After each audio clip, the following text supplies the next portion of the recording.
I had a really big problem with this movie morally until I came up with I was able to work it all out in my head, and I'm like, okay, then it's like it doesn't bother me. What I took from it was the potential for our sort of general human decency and connection, the possibility of our humanity to kind of change and evolve a little bit. That's how I picked all my movies, because it is bullshit. We're gonna get into it tonight. I guarantee it.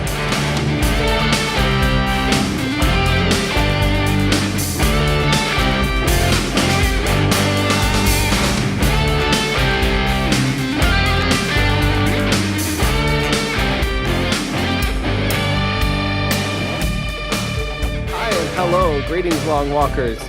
Welcome to our Oscar preview episode. The first annual Oscar celebration, a long walk, short drink Oscar celebration. That's what I've. Oh, I like it. Yes, with our very special guest, Mr. J, joining us. Hello. Yeah. Welcome, Mr. J. Thank you for having me. Absolutely. Thank you for being here. Good to see you again. Bro, we'll retweet it. It should be just about time for Double D to text me. That would be perfect timing of him watching something awesome that we talked about 3 episodes ago, I'm sure. Right, yeah. I mute so many text threads in iChat before I start because they'll ruin the backup. I know. My backup recording, it dings on it. But oh yeah. Yeah. But it's so nice. It's funny that it's kind of that's when people reach out. It's nice. I'm glad to hear from anyone whenever. So it's but and I feel like since we have started integrating the live stuff where it's sending stuff, it sends out a link as soon as we go live, that kind of triggers people more, which is great. So I'm just going to the live page so that I can see if our troll's on there. There we go. No troll yet. Good. Right. He might have given up, and that's all for the best. There ain't no room for that kind of bullshit. Oh man, yeah. But it was I felt like we were getting somewhere. I really feel like if this ends up on the air, it could spoil it. But I feel like so we recorded the reaction to The Last Jedi, and the troll was at the beginning of that episode, was on there, right? Yeah. And then after we were done recording that episode, somebody else commented on that episode and was like, this was a really enteringly conversation. Definitely got my my subscription. I want to say that was our troll, that we heard him. He was just sitting there waiting to find something to troll, but we engaged him in our conversation. That he ended up being like, all right, these guys aren't that fucking stupid. So I like that idea. Let's go with that. So there's a little bit of positivity. How about we open a beer? Let's do that. Let's do that. What's everybody drinking? It's an award show. I'm talking. It's an award winner. Fantastic. I got this is a pack that my friend got me. Ooh. But it's a Flipside Red IPA Sierra Nevada flavor. Oh. Yeah. Nice. I also have a Sierra Nevada. Came in. I used to drink this a lot. This Torpedo nice. Extra IPA. I remember I did a session once at this kind of fancy studio, and I'd never really done that kind of thing before. And at the end of it, the guy's like, "You want a beer?" I'm like, "Yeah, I want a beer." He just went into some fridge and pulled out. So I was having a very fancy day, and he gave me one of these, and it was magical. So I haven't had one in a while, but I got a thirst for them. So there you go. Let's crack them. All right, on 3. You ready? Yes. And 3. Woohoo! Very nice. Glug, glug, glug, glug. So we should preface this too that we have a hard stop tonight. Hard stop. We're hard stopping at 11 at the latest. So I only brought this beer that we just opened and another beer. Me too. Because I have to drive into Columbus also tomorrow, for training. So I don't want to be hungover. That's a good call.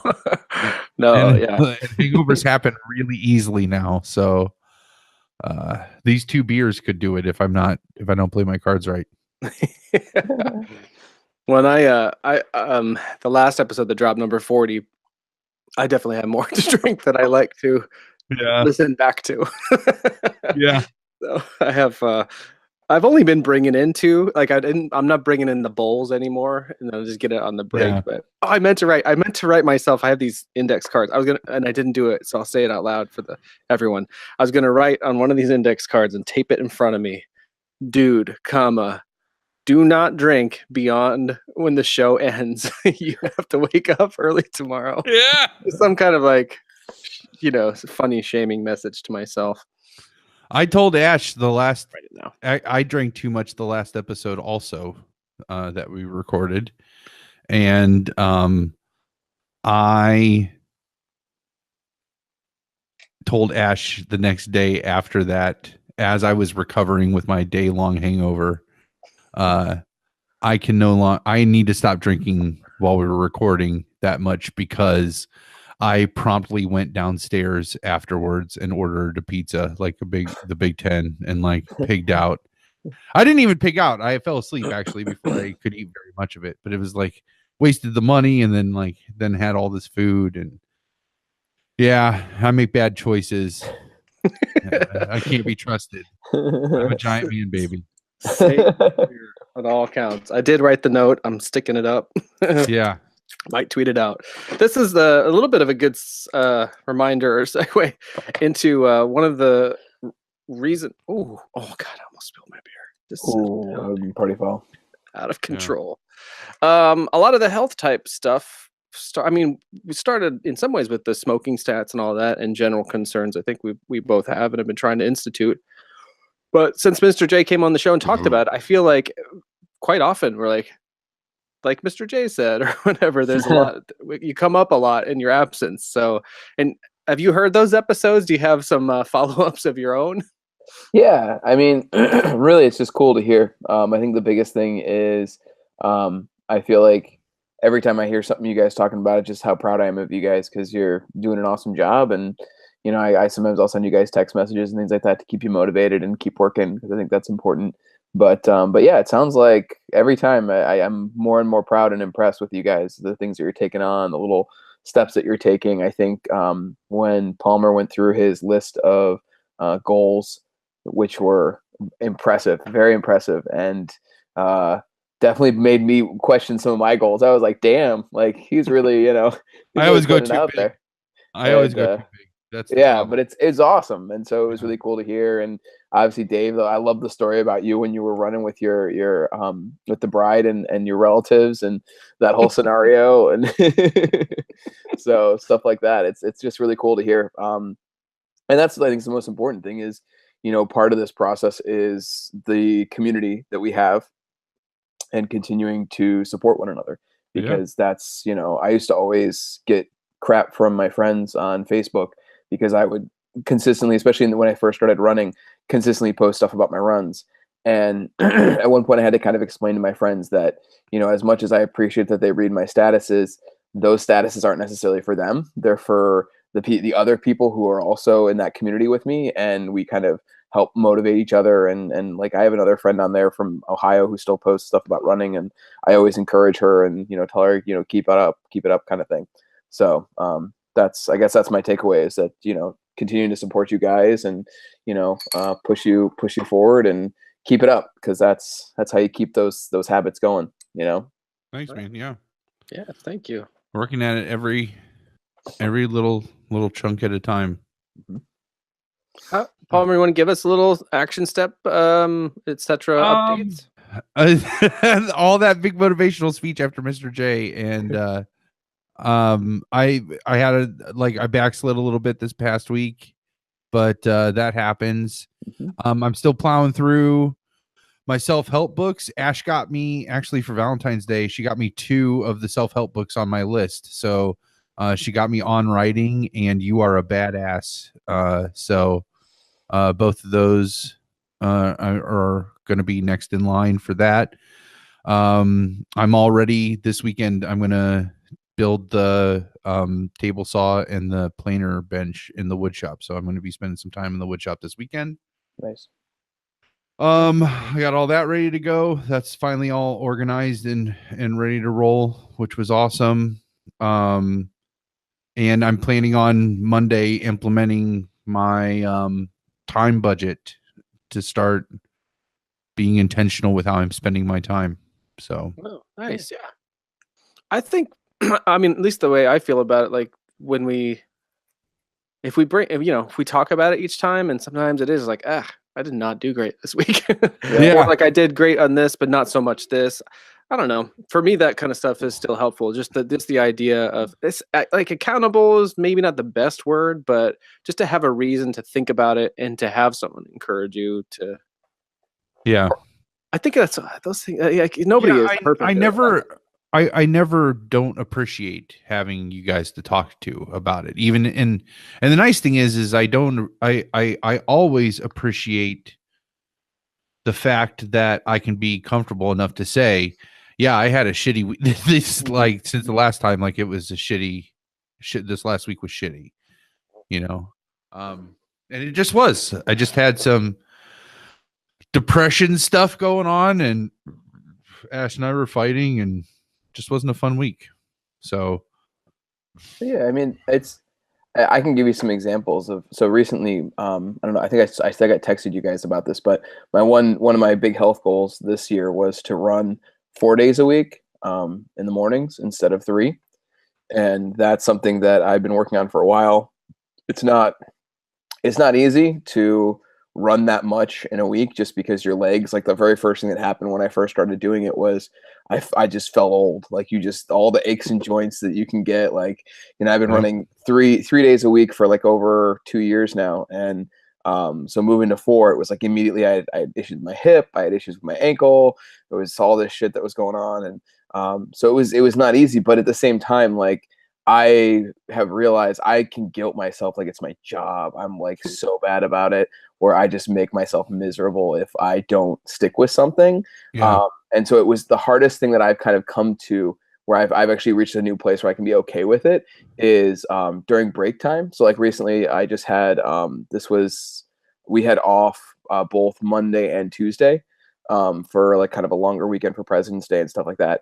And normally I would kind of be militant with myself and still try to keep my regimen up, like on a Monday and a Tuesday of running, but I didn't. And I started to just kind of let myself, like, hey, you're on break. Like you get to sleep in, you get to relax, you get to take a break. And like I've done, since I started, I think the last week in January, I did 4 days a week of running. And then I had a couple days where I fell off, and because of sickness and other things, it just happens and you do the best you can. And then I did it last week. I got back to it. And then this week I knew I wasn't going to do it because I was going to take the time off. But then my hope is for next week to get back to it. But it's all about the journey. It's all about the progress. And I think that's important to understand too, is that you can't beat yourself up over it, because it's not always going to work out. It's not, I have a luxury in the sense that, I'm single. I like that in itself. I don't have kids. I, live by myself. It's very easy for my life to be regimented because I don't have all those crazy things that can pop up and, throw wrenches in your situation. But even that still, I mean, we all have life gets in the way. And so you can't hold it against yourself if you have bad weeks. You just gotta say, it was a shitty week, and you move forward and, keep pushing forward and keep trying to get back to where you were. That's it. That's exactly it. It's all about action. That's why Ash and I have gotten into some pretty like, and when we don't agree eye to eye on a lot of on some of it. I shouldn't say a lot of it, but it's just like, it's not about goals. Like you just like goals just let you know when your action is complete. That's all that's really is. Like you have to. A goal without any action. I just heard a great saying where it was something like, action without a plan is not a nightmare, and something like is not, I don't know, I can't remember. Jesus, it was a great saying, but it basically is that, where it's like the goal doesn't matter without action, just like action without a goal to steer it is pointless too. You're just going to waste the energy. But it's like, it's still that journey. It's that process of getting there that really matters, is where, where you're going to cut your teeth on it. So I can talk about goals all day long, but it like at the end of the day, what did I do to get towards that goal? Nothing today. Okay, tomorrow, try to get something, you know? So, Yeah. but I always focus. For myself, I have to focus on something, you know? yeah, I beat myself up, but I feel like I don't do it as bad as maybe some other folks do. I have been doing okay. I've since I've got this Fitbit, it kind of coincided with winter hitting. um, and I was a little leery of the Fitbit for myself. Like I felt that I would use it as an excuse to do less than I otherwise might. yeah, Because all I ever really heard about was the steps. But anyway, so of course there's more to that. It monitors active minutes, which have to be, I think, at least 10 minutes or so to kick in. How many calories you burn, how many floors you go, which we've talked about is not necessarily super reflective of anything specific to stairs. right. What's the other thing? And then how many miles, I guess, you move. So Which you have what do you have? The Charge 2? The Charge 2, yeah. Yeah, that's one I have too. Which I actually I guess that could be another action step. Is I charge them. I dug mine out and charged it up, and I'm wearing it again. So I would try to just be cognizant of that. You know, those. Yeah, I would be up for if you want to do some kind of the challenges. Remember I was like, oh, I don't know, but yeah, I feel less scared of that now that it's just at least a part of my, right days. Because we could do long walk, short drink challenges. That would be awesome. That'd be very fun. Yeah, I'm totally game for that. I'm pretty sure Double D's on the Fitbit stuff. That's great. We're also up to 4 viewers. Thanks so much for joining us, everyone. Hey. Like, thanks for watching. Yeah, let's definitely do that. I've fallen in drink like challenges. That would be fantastic. Oh yeah. I'm not obsessive about it in a way that I think is bad or troublesome to me, at least. But I do love to get to the point in the day where they all reach their goal, that's and the it best. explodes. And it does the confetti all over the screen, and it's like, or in the app. Double D, I'm just gonna tell you what, Double D will disgust you. Like you'll hate every minute of the competition. Oh, I'm so close. I'm so close to getting it all to explode. Oh, it's the best. I'm like, it might happen. How do you get calories without moving or like moving your whole body? Double D, you see, he even admits it. Like I'm just like you'll be disgusted. You'll hate it if Double D's in the competition. Oh, he even says it right in the chat. He's like, I'm obsessive about it. You are obsessive about it. Like Double D's the one where it's like 11:53 and you're ahead by 10 steps. He'll wait until 11:58 and walk 11. Oh my god. Yeah. I think that won't bother me so much because I'm actually not very competitive in that way. So I won't be like, he beat. I was like, rock on. It's just nice. It's just nice. Like it probably irritates. It's probably no. Yeah. It's just that I'm not. And it doesn't irritate me, Double D. I think it's adorable. Yeah. I should tell the Frisbeer story. Yes, please do. Double D's just like super, super, super competitive. And it cracks me up because I'm not competitive at all. Yeah, Double D, I'm not competitive either. So one of the times he came out camping for 4th of July with my dad, I had this game Frisbeer. Have you guys ever played this where you like put beer bottles on the top of like poles and then you're supposed to throw a Frisbee to try to knock the beer bottle off? It's just a variation of cornhole with different apparatus, right? And all an excuse to drink. And like Double D's on my team and we're winning. And he is like furiously shaking, yelling at himself, like, come on, get your head in the game. Like, and I think he's joking. Like, I think like really like, oh man, hamming it up, because we're just like having it. I mean, it's literally it's a barbecue game to drink. Like, that's what the reason you play it is to drink. The winners are the losers in that game. Yeah, exactly. And so he's like, I'm like, I think he's just like hamming it up until like I realize like, oh my gosh, are you like really beating yourself up over this game? And he's like, yeah. It's like, dude, like you're missing the whole point of the game. Oh man, yeah. So that would be really fun. I say very, very sarcastically, the long, short drink challenges. Because as soon as Double D's like, bring it, I'm like, son of a bitch. Like, I'm like, I could have a fun, nice competition with Dave. Like, this would be all right. And Double D's like, nope. He's gonna push it. He's gonna push it. Look, so far. How does it work? Is it just whether or not you meet your own personal goals, or it's like just totals? And whoever's got the highest of it depends on which challenge you do. Like some of the challenges are based on steps.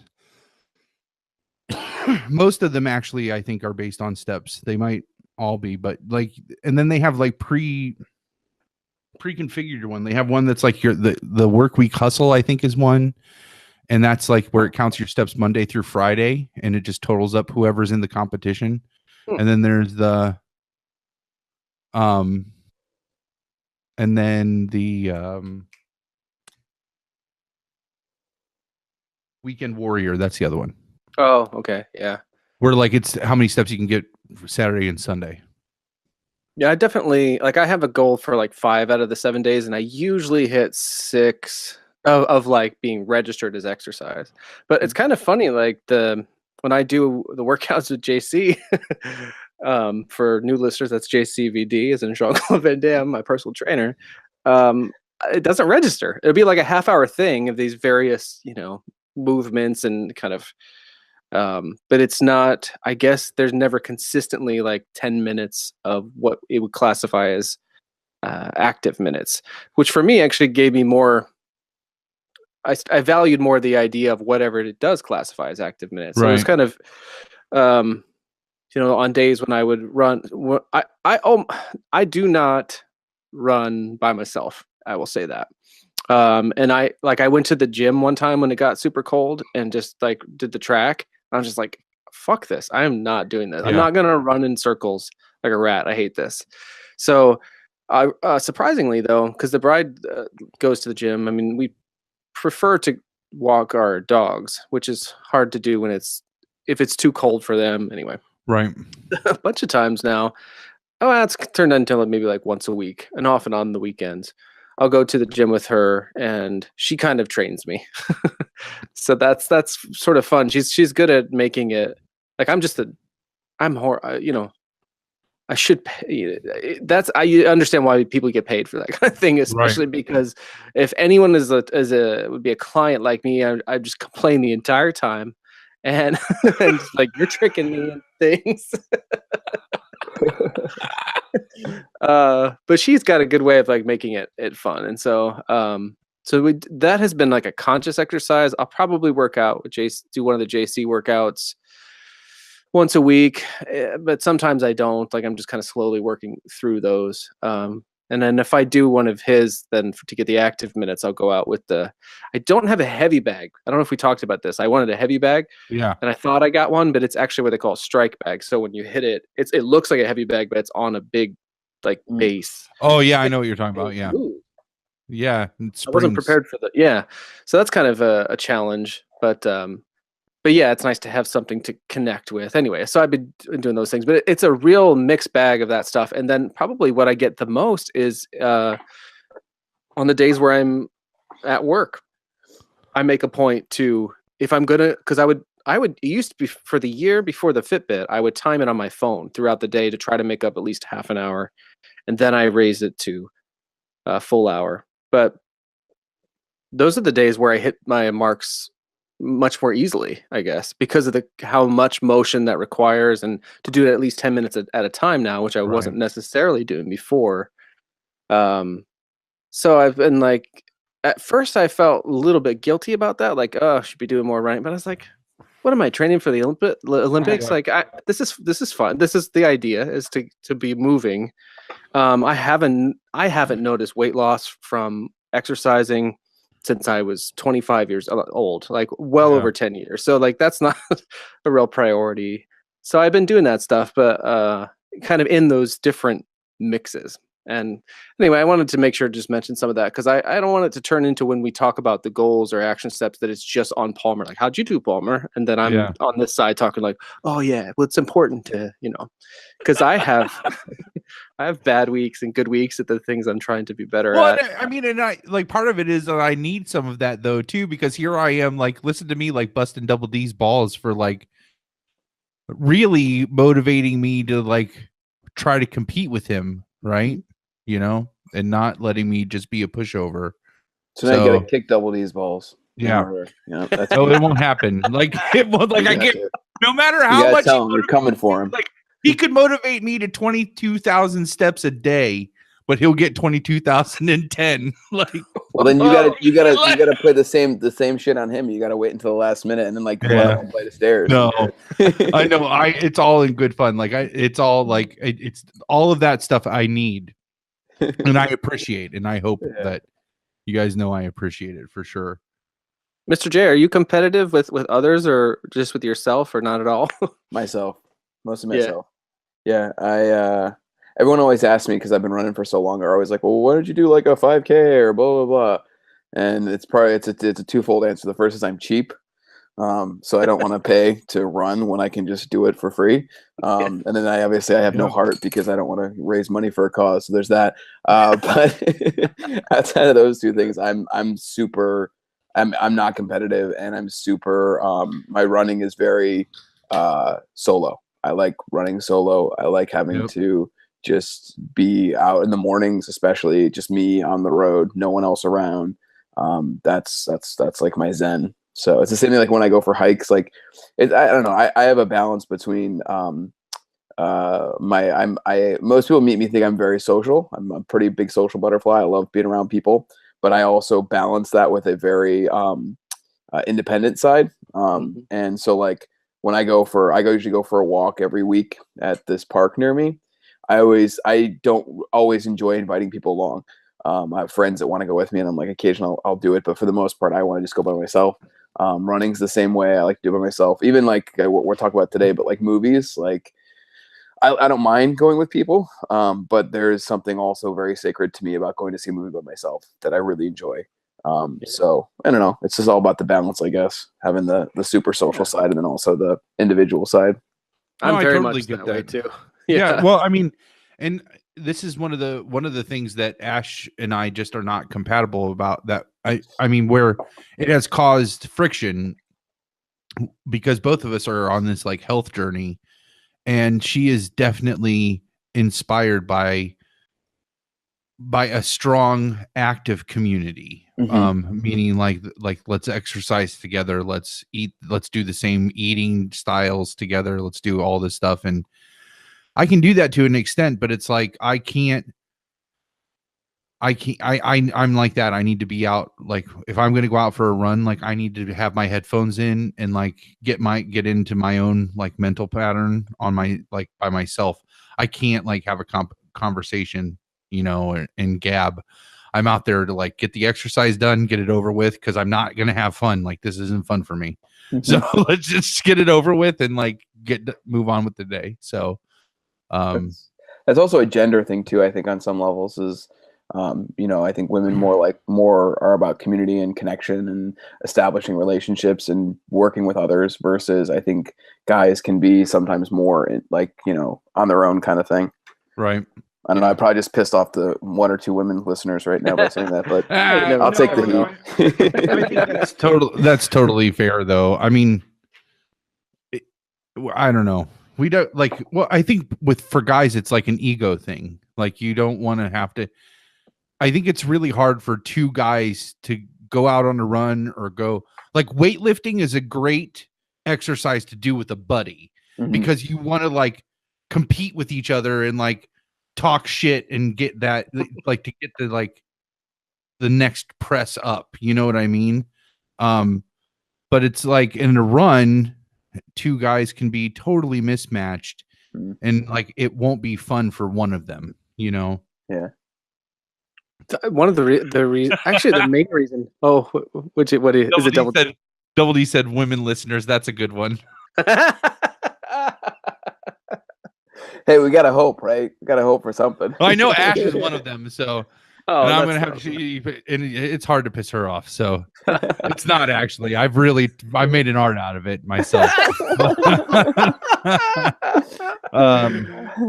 The reason I like to exercise with the bride actually is I find that is because I always struggle. Like our fitness levels have always been so different. She's the one who can do most of the talking, and she will talk just to kind of entertain us. And and I find it's always the most I learn about what's going on in her life, like because she and I are both people who have extroverted sides. Like for me, it's the like sharing of creative things or performing used to be, and for her, well, she finds a lot of ways to exercise that part of her personality, but she also requires a lot of alone time, and I do too. And I'm not sure I knew that about myself as much till the last few years, and particularly it's coming up. And like I have a I have a colleague in making films for a college that I haven't had a colleague in doing that for like 7 years. So like they're introducing me and they're like, hey, this is David. He never has lunch with us and stuff like that. He doesn't like to walk with us because he likes to walk really fast. And I'm just like, oh man, okay. Well, I guess all that's true. So I had to tell the guy, I'm like, okay, I guess I do like to keep to myself a lot, but I don't mean that to be rude. And my door is always theoretically open, etc. Right. But yeah, I've learned that. But so I really enjoyed that part of the exercise with her is that she'll tell me about what's going on with her, because generally we kind of it's tough. Like she only opens up about stuff or her day when she wants to, and and then sometimes for me you can't shut me up if I need to, which is probably not a surprise to our listeners, but I don't do it as much as you would think about just my day to day. All of which are listening right now. They're like on the conversation. Oh, you mean like all of our listeners? Yeah, all four of them. All the cast anyway. Yeah, which have all been on episodes before themselves. I love that anyway. Yeah. Anyways, yeah. So it's sort of interesting what you say, because the other part of that is the bride actually I think likes to exercise alone. It's part of her mental health. Like sometimes she just needs that time. And I joked with her yesterday. I'm like, I know you don't want me to be here today because we just had some stressful stuff going on, and we had to get a new furnace and whatever. But oh, jeez. And so I think she was nervous. I knew she was nervous that we had like the space heaters on and stuff. And I was like, no, I just want to, I know I can make this short. I just want to spend this time with you. It's fun. And for me, and you're telling me about things. And it's like, so I'll joke with her a lot of times saying what I think she's thinking. Yeah. Which I usually do in what I say is her voice, which I'm sure will come out in the podcast sometime. I thought I was going to try and do it, but I just can't do it right now. It's great fun for me, the voice. And if she's gone for a few days or something and comes back, we both realize we've missed the voice, which is usually filled with tons of profanity. And her whole thing about it is like, I refuse to to confirm or deny whether or not these things are true. So, like that you're saying that you think I'm thinking, because I'm always saying the worst possible thing. Right. Anyway, though, so I was saying that yesterday. So I was like, which if you have heard any shit the bride says, like, is probably accurate, like at least marginally accurate. Yeah. You know what I just realized though is like those are things she said. Right, exactly. That's what I'm saying. So if you're trying to imagine the worst possible things for her to say, I'm like, well, they can't be that far off. I mean, that's fine. No, they are, because I say bad stuff. That's fun of it for me. But it was funny because she did make a point. I like kind of seriously to correct. She's like, "No, I'm glad you're here." I'm like, "Okay, good." But nice. Yeah, so that sounds a little different than. My heart when... shit! Oh boy, oh bitch! It always warms my heart when the bride like shows her human emotions towards you. So sometimes I'm just like, man, she just gives Dave the business. Oh, she does. I mean, yeah. I do with her as well, but I pay Yeah. for it. Actually, that reminds me of one. We don't need to do a full segment, but there was one that I thought of today that I came across. That's so quick shit. The bride says before we get into our other things, just like a one-off. It's a little different, but it's a good example of how the same person is both profoundly supportive and like says the things that we've repeated on this show. So here we go. Quick burp by me. February 1st, she says, she chatted me this, I think, on a day I was frustrated with some people at work. She goes, "Hey, remember this. You are smart and good. They are batshit crazy and they will pay." So there you go. Anyhow, what else is going on? I mean, obviously we're going to talk Oscars and stuff, but I don't know anything else about just hi, how are you? We could touch on first, or you want to jump in? I really don't have anything. What about you, Mr. Shea? Anything new since we last saw you? You're up to 4 days a week running? Yeah. I don't really know. I think I told you guys earlier it was my birthday this weekend, so that was fun. Yes. Yeah. What'd you do? Did you do anything? Yeah, I did. So Friday, my birthday was Saturday, so I had a whole bunch of friends out on Friday, and we got some food, and then we did drinks and karaoke, which is always a fun go-to. I love karaoke. So do you have some go-to songs? You have some go-to? I do. What are they? Some go-to songs. So you'll appreciate all of them, actually, probably more so than anyone else. My first go-to is "With or Without You" by U2. Oh, that's nice! Yeah. Holy shit! That's other one is bold too. All it right. is. I can pull it off. It's one of the few songs. I'm not gonna, I can, especially the belting at the end. I can do that. Yes, that's exciting. The other one is Tool "Sober." Is another one. Oh, Moto will know that. Do you know that one? Yeah. Palmer? Yeah. Oh yeah. Yeah, that's a classic. It is a classic. That's Maynard's voice is like perfect in my range. So I wish there was more songs I could do by him, but Perfect Circle stuff, which I do enjoy, gets a little poppy at times, so it's hard to find good Tool songs you can actually do at karaoke. Your go-to karaoke's are just like mine. They are not good karaoke songs at all. I do others. I do like Glycerine Bush is a go-to, which is wicked. Well yeah. And actually, I did. I'm starting to do raps now too because I love Eminem. So I did like Real Slim Shady. I did a wicked Real Slim Shady for my birthday, and so that was Friday, and then I did a bunch of other stuff during the weekend. But then last night was one of my other friends' birthdays, and she was doing karaoke, so I did that last night, and I busted out some new hits with that one. I did Interstate Love Song. Oh yeah. Because my friend, she told me I have my voice can get gruff at times and be kind of like that register. So she's like, I kind of knew the words, like I know the melody, but I don't know all the words. So it was a shocker. I got to do that one, and then the other one was Jeremy by Pearl Jam. Nice. Yeah, nice. All right. So yeah. Wow, that's quite a stable. Yeah. Very, very cool. What about you, Palmer? You got some because you have. I have the same karaoke songs that I had when I used to do karaoke with you.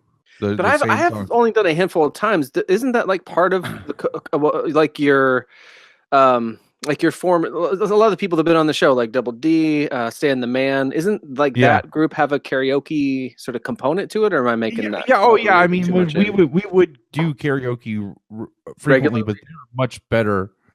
Whenever we would go to our professional developments for the school that we all worked at, those would usually be overnights, and then we would usually find a karaoke bar. This happened multiple times, but like Double D had go-to karaoke stuff prior to that group. I'm sure Stan the Man did as well. But and I mean they are like showmen, right? Like they're like they go up there, they know the songs that are gonna like freak the crowd out. Like Double D does the Humpty Hump.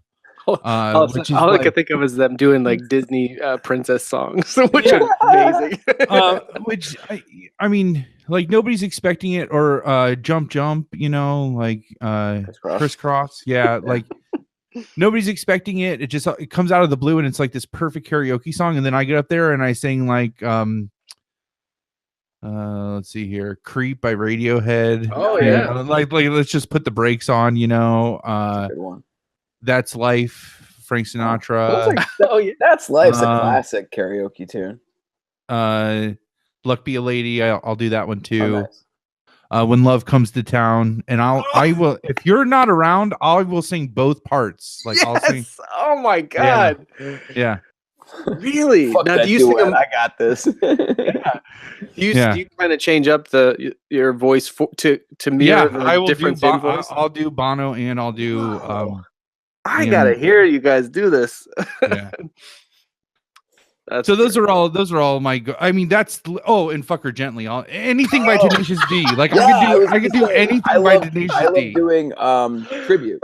Yeah. Oh yeah. Tribute and is it tribute? Yeah, tribute. But I go to these things in Baltimore area that are called nerd parties, and it's all like nerd themed. It's all these nerds that come out. Like they usually do cosplay. They use like themes. Like they had a Harry Potter one. They've done one of the ones I love to go to is wrestler versus superhero. So they always do karaoke. And so I got up there and I'm like, I'm gonna kill it with tribute, and everyone's gonna love it because this is like classic, you know? Right. Boy, I don't think anyone knew it in the audience. I was like, really? Like that is an epic song for nerds. So and I could tell the counter of that story, like the other end of the spectrum of that story. So there's a house that I used to live at that has come up, I think, already a few times on the podcast, and I'm sure it'll come up in the future, called the Grant. And we used to go to a bar to do karaoke regularly, and this was post the Grant, where some Grant-keteers and people from the school that I worked at and me were all at the bar that we had normally done karaoke at. And we're going through, and this might be a little tease for our next episode. We'll talk about, so the first podcast that I did, WPLMR, we're at the 10-year anniversary for the release of that podcast. And I interviewed one of the Grant-keteers, had a blog, and I did an interview about that. He was there that night, the night I'm about to talk about, where he's going through the book, and he had been at my 30th birthday party where Dave and I did a full Tenacious D, a tribute to tribute. We did a full Tenacious D set where I was Jack Black and he was Kyle Gass. Yeah. And like we did all of the stage stuff. It was like a 40-minute set of Tenacious D songs. I'm so sad that like someone in that audience or the backyard had a camera. I'm like, I want that footage. I have photos. I'll tweet photos out with this episode because I was wearing I was dressed like Kyle, so I had like red sweats like pushed up. Well, that guy was at that party, so he happened to be flipping through the book to look for songs and saw that they had tribute, and he's like, or not tribute, that they had Fuck Her Gently. And he's like, Palmer, he's like, I'm gonna and he filled out the ticket and showed it to me, and it said Palmer on it. It said Fuck Her Gently, and then it had the number. And I'm like, all right, put it in, but while I'm up there, you got to pay the check because they're going to kick us out after I get done singing it. And he's like, okay. And so, wait, why did you know that? Because of the language or because of how you were going to the song's called Fuck Her Gently. Like I just knew. Hey, if it's in the book, that means I know it's in the book. So like, I'm just being cautious, right? Yeah. Like, because it's not, I had never heard Tenacious D, let alone Fuck Her Gently at karaoke ever, right? That reminds me when at that same birthday party later, it got to the point where we would sometimes do like When Love Comes to Town and stuff. But I said like, okay, but that's gonna shut everything down because the cops will come. And of course, the cops came, and he let us finish the song though. Do you remember that? No, I remember that. That's so great. Yeah. Okay, how did it turn out at the karaoke? Oh, so I went up and I did the song. I did Fuck Her Gently, and I nailed it. Like it was perfect. and I'm expecting like it to just be quiet, like you like think like Blues Brothers when they're at the country bar, Yep, you know, yep. like where it's just like Cricket pin chirping. drop quiet, right? Yep. And I finished the song, and literally I had never heard an applause, like for me, an applause like that before. And like the table up in front was all these frat dudes, and one of them was like, "That was the best thing I've ever seen," and like everybody was excited, and like Nice. So maybe that's it, the one I gotta do. yeah, it was awesome. That's fantastic. So That's awesome. yeah, I love it. It seems like we have the same vocal range because a lot of those songs you mentioned do I like to do. Creeps one that I like to do as well. So that's awesome. but those are like sometime.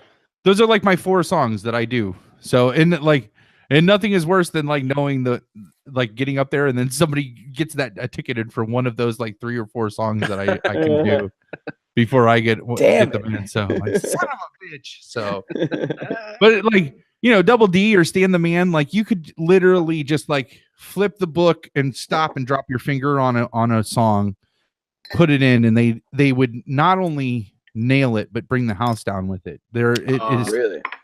You know those like kind of people that you see that do karaoke that just like Next time have them do an Eminem song, and then we'll see. Throw the gauntlet down. Yeah. Be like, all right, bitch, I got this, and then just put their name on it and have them do like because there's that I actually, so the one that I really want to do is it's that well known of an Eminem song, but it's called Till I Collapse. Yeah. And I've literally had to practice it. Like I feel like such a dork, but I literally was practicing it because the rhythm is so off that you have to know the rhythm in order to do the words. But yeah, so have them do what's the big one from the movie from 8 Mile? Oh, Lose Yourself. I don't know. Lose Yourself. Yeah. Have them do that. Throw that gauntlet down and be like, "Come on, buddy, see if you can do it." Speaking of which, wasn't that nominated for an Oscar? It was. Yeah. Hey, I think also we found it won. We found the thing about which Mr. J is competitive. Competitive karaoke. That's right. Yeah. Like duets with Gwyneth Paltrow and Huey Lewis. Scott Speedman. Love me some Speed, man. All right. Shall we hop into the Oscars? Segue. Yeah. Perfect Scott Speedman has never been nominated for an Oscar. Which travesty. Total travesty. Twinkie. I didn't want to lose this comment. He had chatted this, but I was waiting for us to start talking about the Oscars. But he said this is a story for another time. The first Oscars he remembers ever watching was at your parents' house, Dave, back in 1998. I just thought about that today. I remember like Good Will Hunting winning. Actually, Palmer, you know why I thought of that today, which is also a topic for another time, but also a slight follow-up. I listened to my first episode of podcast like it's 1999 today. Oh yeah, what'd you think? Yeah, it was Blair Witch Project, and I actually did like it. Really? There were times I'm like, oh fuck, but I enjoyed it to where I think I'll listen to the episodes that are about movies I want to hear at this stage. But that's one thing I like about that. The way they're doing that podcast is they're devoting one episode to every movie, so you can be really choosy about what you listen to. What is it Especially podcasts like it's 1999. It's a podcast. I believe that 1999 is the greatest year in film in our lifetime. And this is a podcast. I disagree, but okay. This is a podcast devoted to that. You can disagree all you want. It's an opinion. I thought you were going to say you can disagree all you want. It's fact. That's funny. But yeah, but it's a podcast devoted to the films that were released in 1999. So something about hearing that episode, I really got locked into it because I don't usually do this, like listen on headphones if I am walking at work and stuff. But I just wanted to keep listening to that episode today. But I got to thinking about, because I think they were talking about the Oscars for that year, for 1999. And I thought about this one time I had people over because I had that master bedroom in my parents' house. And I think at that time I had some sort of hand-me-down bed that took up almost all the room. So I don't know where people sat. But I remember Larry was there. And so now, and maybe Bauman. And so Twinkie was there too, huh? Yeah, he says He says he hasn't missed an Oscar since 1998. Oh my gosh, That's 20 so years of cool. Oscars. That's really crazy. ridiculous. Yeah. Yeah, wicked. All right, Crazy. well, yeah, let's talk some Oscars. That is so cool. Wait, did Yeah. Twinkie have? Oh, he just remembered that he saw it with me. Yeah. Oh man, that's so cool. What's happening, Twinkie? We need another Twinkie's take. Yeah. Take on the Oscars. We need a Twinkie's take on the Oscars because I don't feel like Dunkirk's going to get a fair representation. I just want a Twinkie's take on life. I just want him to like narrate my life. Yes. His that one that he did for the New Year, I was just like, he's got such a calming voice and such good delivery that I'm like, he's like in my opinion, like Morgan Freeman is obviously number one, okay, to narrate your life. But I feel like Twinkie could be a close two. Like, oh my goodness, you know, him narrating my life. I'd echo that. That's so cool. You hear that, Twinkie? Actually, if Jay's got praise for the Long Walk Short Drink cast members, listen to that. Right. Indeed. I like that. Always need a little more Twinkie. Always. Twinkie, a little more you're the scarier. How was American Movie up for documentary? I'm going to find that out as you do the proper segue. Which I totally watched that trailer when I was listening to that episode. I was Did you? Because I saw that movie. I don't even remember how. Like, I saw that movie a long time ago, and I loved it. Obviously, it's a fantastic movie. But I remember, I asked myself, how did I discover this movie? Like, what was it that inspired me to go out and because obviously it was way after as far as my time. Like, it wasn't in the lexicon for me. So I did see it though, and that's why I was like, how did I even what inspired me to want to see this movie? But it's a good fucking movie. Very funny. I love that movie. Thanks. So, yeah. Not nominated for an Oscar. That is horseshit. Like, that is one of the best documentaries I've ever seen. You know what is nominated for an Oscar? And we talked about it on this show a year ago. Yeah. Get out. I know. And we said, we created the hashtag all the awards, for that movie. And it got nominated for just about all the awards. Which I felt like that was such a long shot at the time in terms of but obviously what happened, the Academy listened to our podcast. Clearly. Of course. Val Kilmer still has a grudge with you as well, Palmer. He's listening as well. Who does? Val Kilmer. Oh, yeah. Val Kilmer. I want to have a we would have so many more listeners if he hadn't boycotted. I mean, that's just, you created that. Beef. Maybe I should just start the grudge with Nick Nolte for that mugshot. That's what I should do. I should start with Nick Nolte. No, I don't. Not to fuck with them. Just be like, thank you for the greatest. This you don't understand. I'm sure this picture was taken at a very awful time of your life, but it brings me so much joy every time I either stumble upon it, I seek it out. Just gazing my eyeballs upon that picture makes me a little bit happier inside. Sorry if that's terrible. I'm a terrible person. That would be the greatest tweet, just slightly condensed, but definitely with that ending. Yeah. Oh man. Oh, I love that picture. So the Oscars, huh? Yeah. Yes. The 90th Academy Awards. Before we jump in, I'm going to take 2 seconds. I want to make sure I plug in my laptop so it doesn't die in mid. Oh, yeah. We should do a pee break before we get started on that. I always do it. Yeah, let's do a pee break. So let's just take 10 and we'll come back. Okay. All right.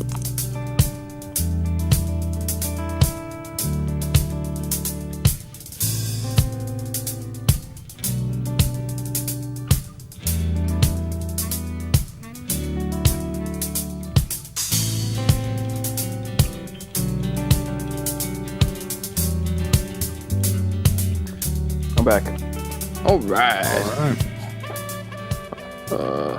I may have gotten another beer too, so I may have broken our original pact. I'm staying another beer. I'm staying at 2. Look at you. Good man. Going strong. I support that decision, and I support it by drinking another beer. Yeah. I'm gonna drink my Coke Zero. Oh boy. Is that a liter of cola? It's actually, this is the most ghetto thing. So in Dayton, we're not close to any kind of soda distributor, which really means something if you like soda from time to time. It's super expensive around us. What did you call it? Soda. That was aggressive. He's like, "What did you fucking say?" Yeah, soda. I had to change. I have to call it soda now too because I live in Maryland. But it's I intentionally changed it from pop. I thought pop is the most ignorant sounding, like, soda just sounds appropriate. Like, I like it because it reminds me of both being a kid, but also the U2 album called Pop. Pop. Yeah, I like the U2 album Pop.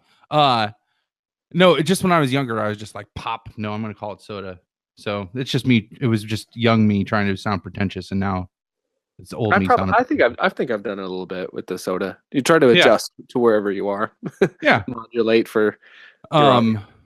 So the cheapest soda that you can get in Dayton are these. They're not 1 liters. They're 1 1/4 liters, but they're 10 for $10. $10 for $10 at Kroger, or $1 a piece. We just get them like $1 a piece. Oh, okay. Did you at least get the movie reference though when I said liter of cola? Oh yeah, that's Super Troopers. Okay, good. The sequel of which is coming out this 4th of July. I didn't expect Dave to get that because I know he doesn't see movies very often. So. I don't watch movies.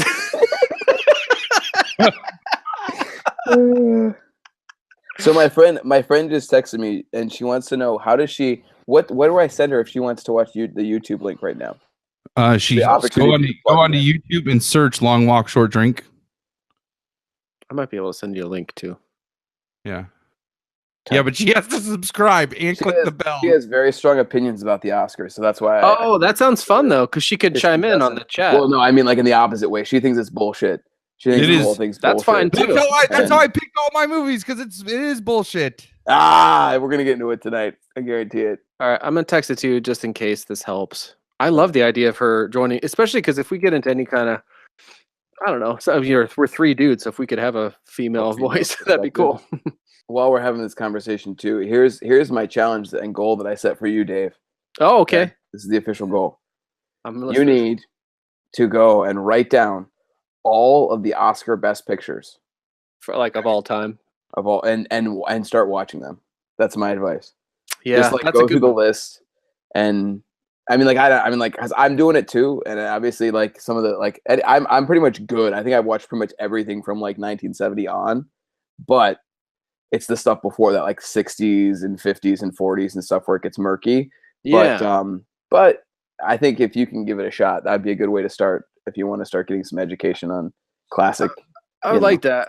Yeah, it would surprise you. I've seen more than you would think based on this show, but there are I believe it. glaring omissions, and my major sort of concentration of watching tons of movies stopped about at least 10 years ago, maybe 10 to 12 years ago, and then I got wrapped up in making more stuff than I watched and having to make that decision, like I'm gonna make something or watch something, and the balance, is definitely on the making. But that's a good idea. I actually heard I listened to this radio show out of Milwaukee that I mentioned on this show from time to time called Cinema Fireside with the dude from American Movie and another guy called Gabe Van Handel, and they had a guest on Monday to talk about his top movies of last year, and it was cool because it wasn't. They were all movies I'd heard of, but they weren't all movies that were nominated for Oscars, say. And I really, really enjoyed the way this guy was talking about them, because it reminded me a lot of the things for which I appreciate movies. And I'm bothered by I find so much shit irritating. I can't even begin to list, and I don't necessarily love that about myself, but I find it's no problem for me to find faults with things. So anytime I can actually like something, I try. That's why I'm don't read reviews or whatever, because I don't want to. If I can like this, I want to like it. So I like this guy's approach to things, and it got me thinking for the first time in a long time. This is yesterday, to make a list starting with the movies that guy mentioned that I liked from last year and had heard about. Some of these other movies that keep coming up on that show, is like start some kind of like, how can I do it? Like, can I put it on a bulletin board? Because I've started these lists in the past. And then I remembered like how hard it is for me to make time to watch like one thing on a Saturday night. And I was like, I think maybe I don't know if I'll do the list. Do the list. I think you should. All right. She says, by the way, she said she found the link too. So she's good. Watching. Okay. I've been thinking about that. I've been struggling with these list things. I struggle enough with my very short stack of Blu-rays and stuff. Next up for me is to watch, in honor of Frankenstein's 200th anniversary, I'm going to watch the new Blu-ray of Gothic by Ken Russell, which is the fictional, it's based on the real life summer of 1816, where Lord Byron, Shelley the poet, and Mary Shelley all had a ghost story contest that resulted in Frankenstein and also Dracula, really right? the kind of Dracula. Yeah, not exactly, but this is a movie. The movie is called Gothic, but the scenario is real. Like, that's really cool. Yeah, it's one of the most interesting sort of behind the scenes stories of. Write it down. Oh yeah, I haven't seen Gothic in a while. It's a little odd, like kind of 1986. Like Gabriel Byrne is in it. Not Nastasia Henstridge. Nastasia. Actually, I think she was married to. She's the lady who died that was married to. That's not the one with Sting, is it? No, but they're yeah. That's the bride or bride or that's just bride. I think bride. Yeah, that's that one is called. There's so many. Anyway, I'm all over that Sting one is so awesome. I have that. The only good Sting movie is Dune. I need to revisit Dune. I've seen Dune all of once, and that movie's so good. The original. I'm working on a David Lynch rabbit hole, going back down it. I haven't been down it for many years, but I'm excited to. Anyway, I'm getting off topic. I take your challenge. That's a great suggestion about the Best Picture thing. I've thought of that often, so it'll be good to be held to that suggestion. Our lady friend has the link. She's texting me right now. She says the Sting movie was good. Which one? All Sting movie? Oh, I don't know. Bride, specifically the Bride one, I think. Yeah. So, all right, you want to get in this? Let's dive in. Let's do it. How do you want to do this? Do you want to go through like picks? Do you want to go through Best Picture? Like what what movie? What my thoughts on Best Picture? How do you want me to approach this? I think you've seen the most of the Best Picture nominees. Have you seen all of them? Let me put it this way, okay, because I'm very proud about this. I have seen every single major movie nominated on this list, not just Best Picture. I mean, obviously, yes, everything for Best Picture, but every other category as well, besides like, documentary or like the obscure stuff. The major topics, I've seen every movie, every single one. That's the first year I can say that, so I'm very proud of myself. Oh, man. Well, I've seen very few of them, so I definitely do not feel qualified to lead this discussion. Palmer, what do you think? How many? I mean, I feel like if we start going categorically, it's going to go really quick because I also have not seen very much. Okay. Do you want me to bang out the Best Picture nominations first? Yeah, let's that's a good place to start, and then maybe it's long walk, short drink, so Lord knows we'll go everywhere, and I'll bring it back to JCVD. But always. Always. And how Cyborg wasn't nominated, and how you're so frustrated. You've been harboring those ill feelings for a long time, and you're that or Time Cop. No, fuck Time Cop, but Cyborg, no, Cyborg. Let me tell you. Let's not worry. The director of Cyborg, though he has dementia, Albert Pian, has rejoined Twitter, and he's posted some pictures from the recording of the director's commentary and interview for the forthcoming Shout Factory release. So everything is all right. It's cool. But let's talk about some classy pictures. So Best Pictures.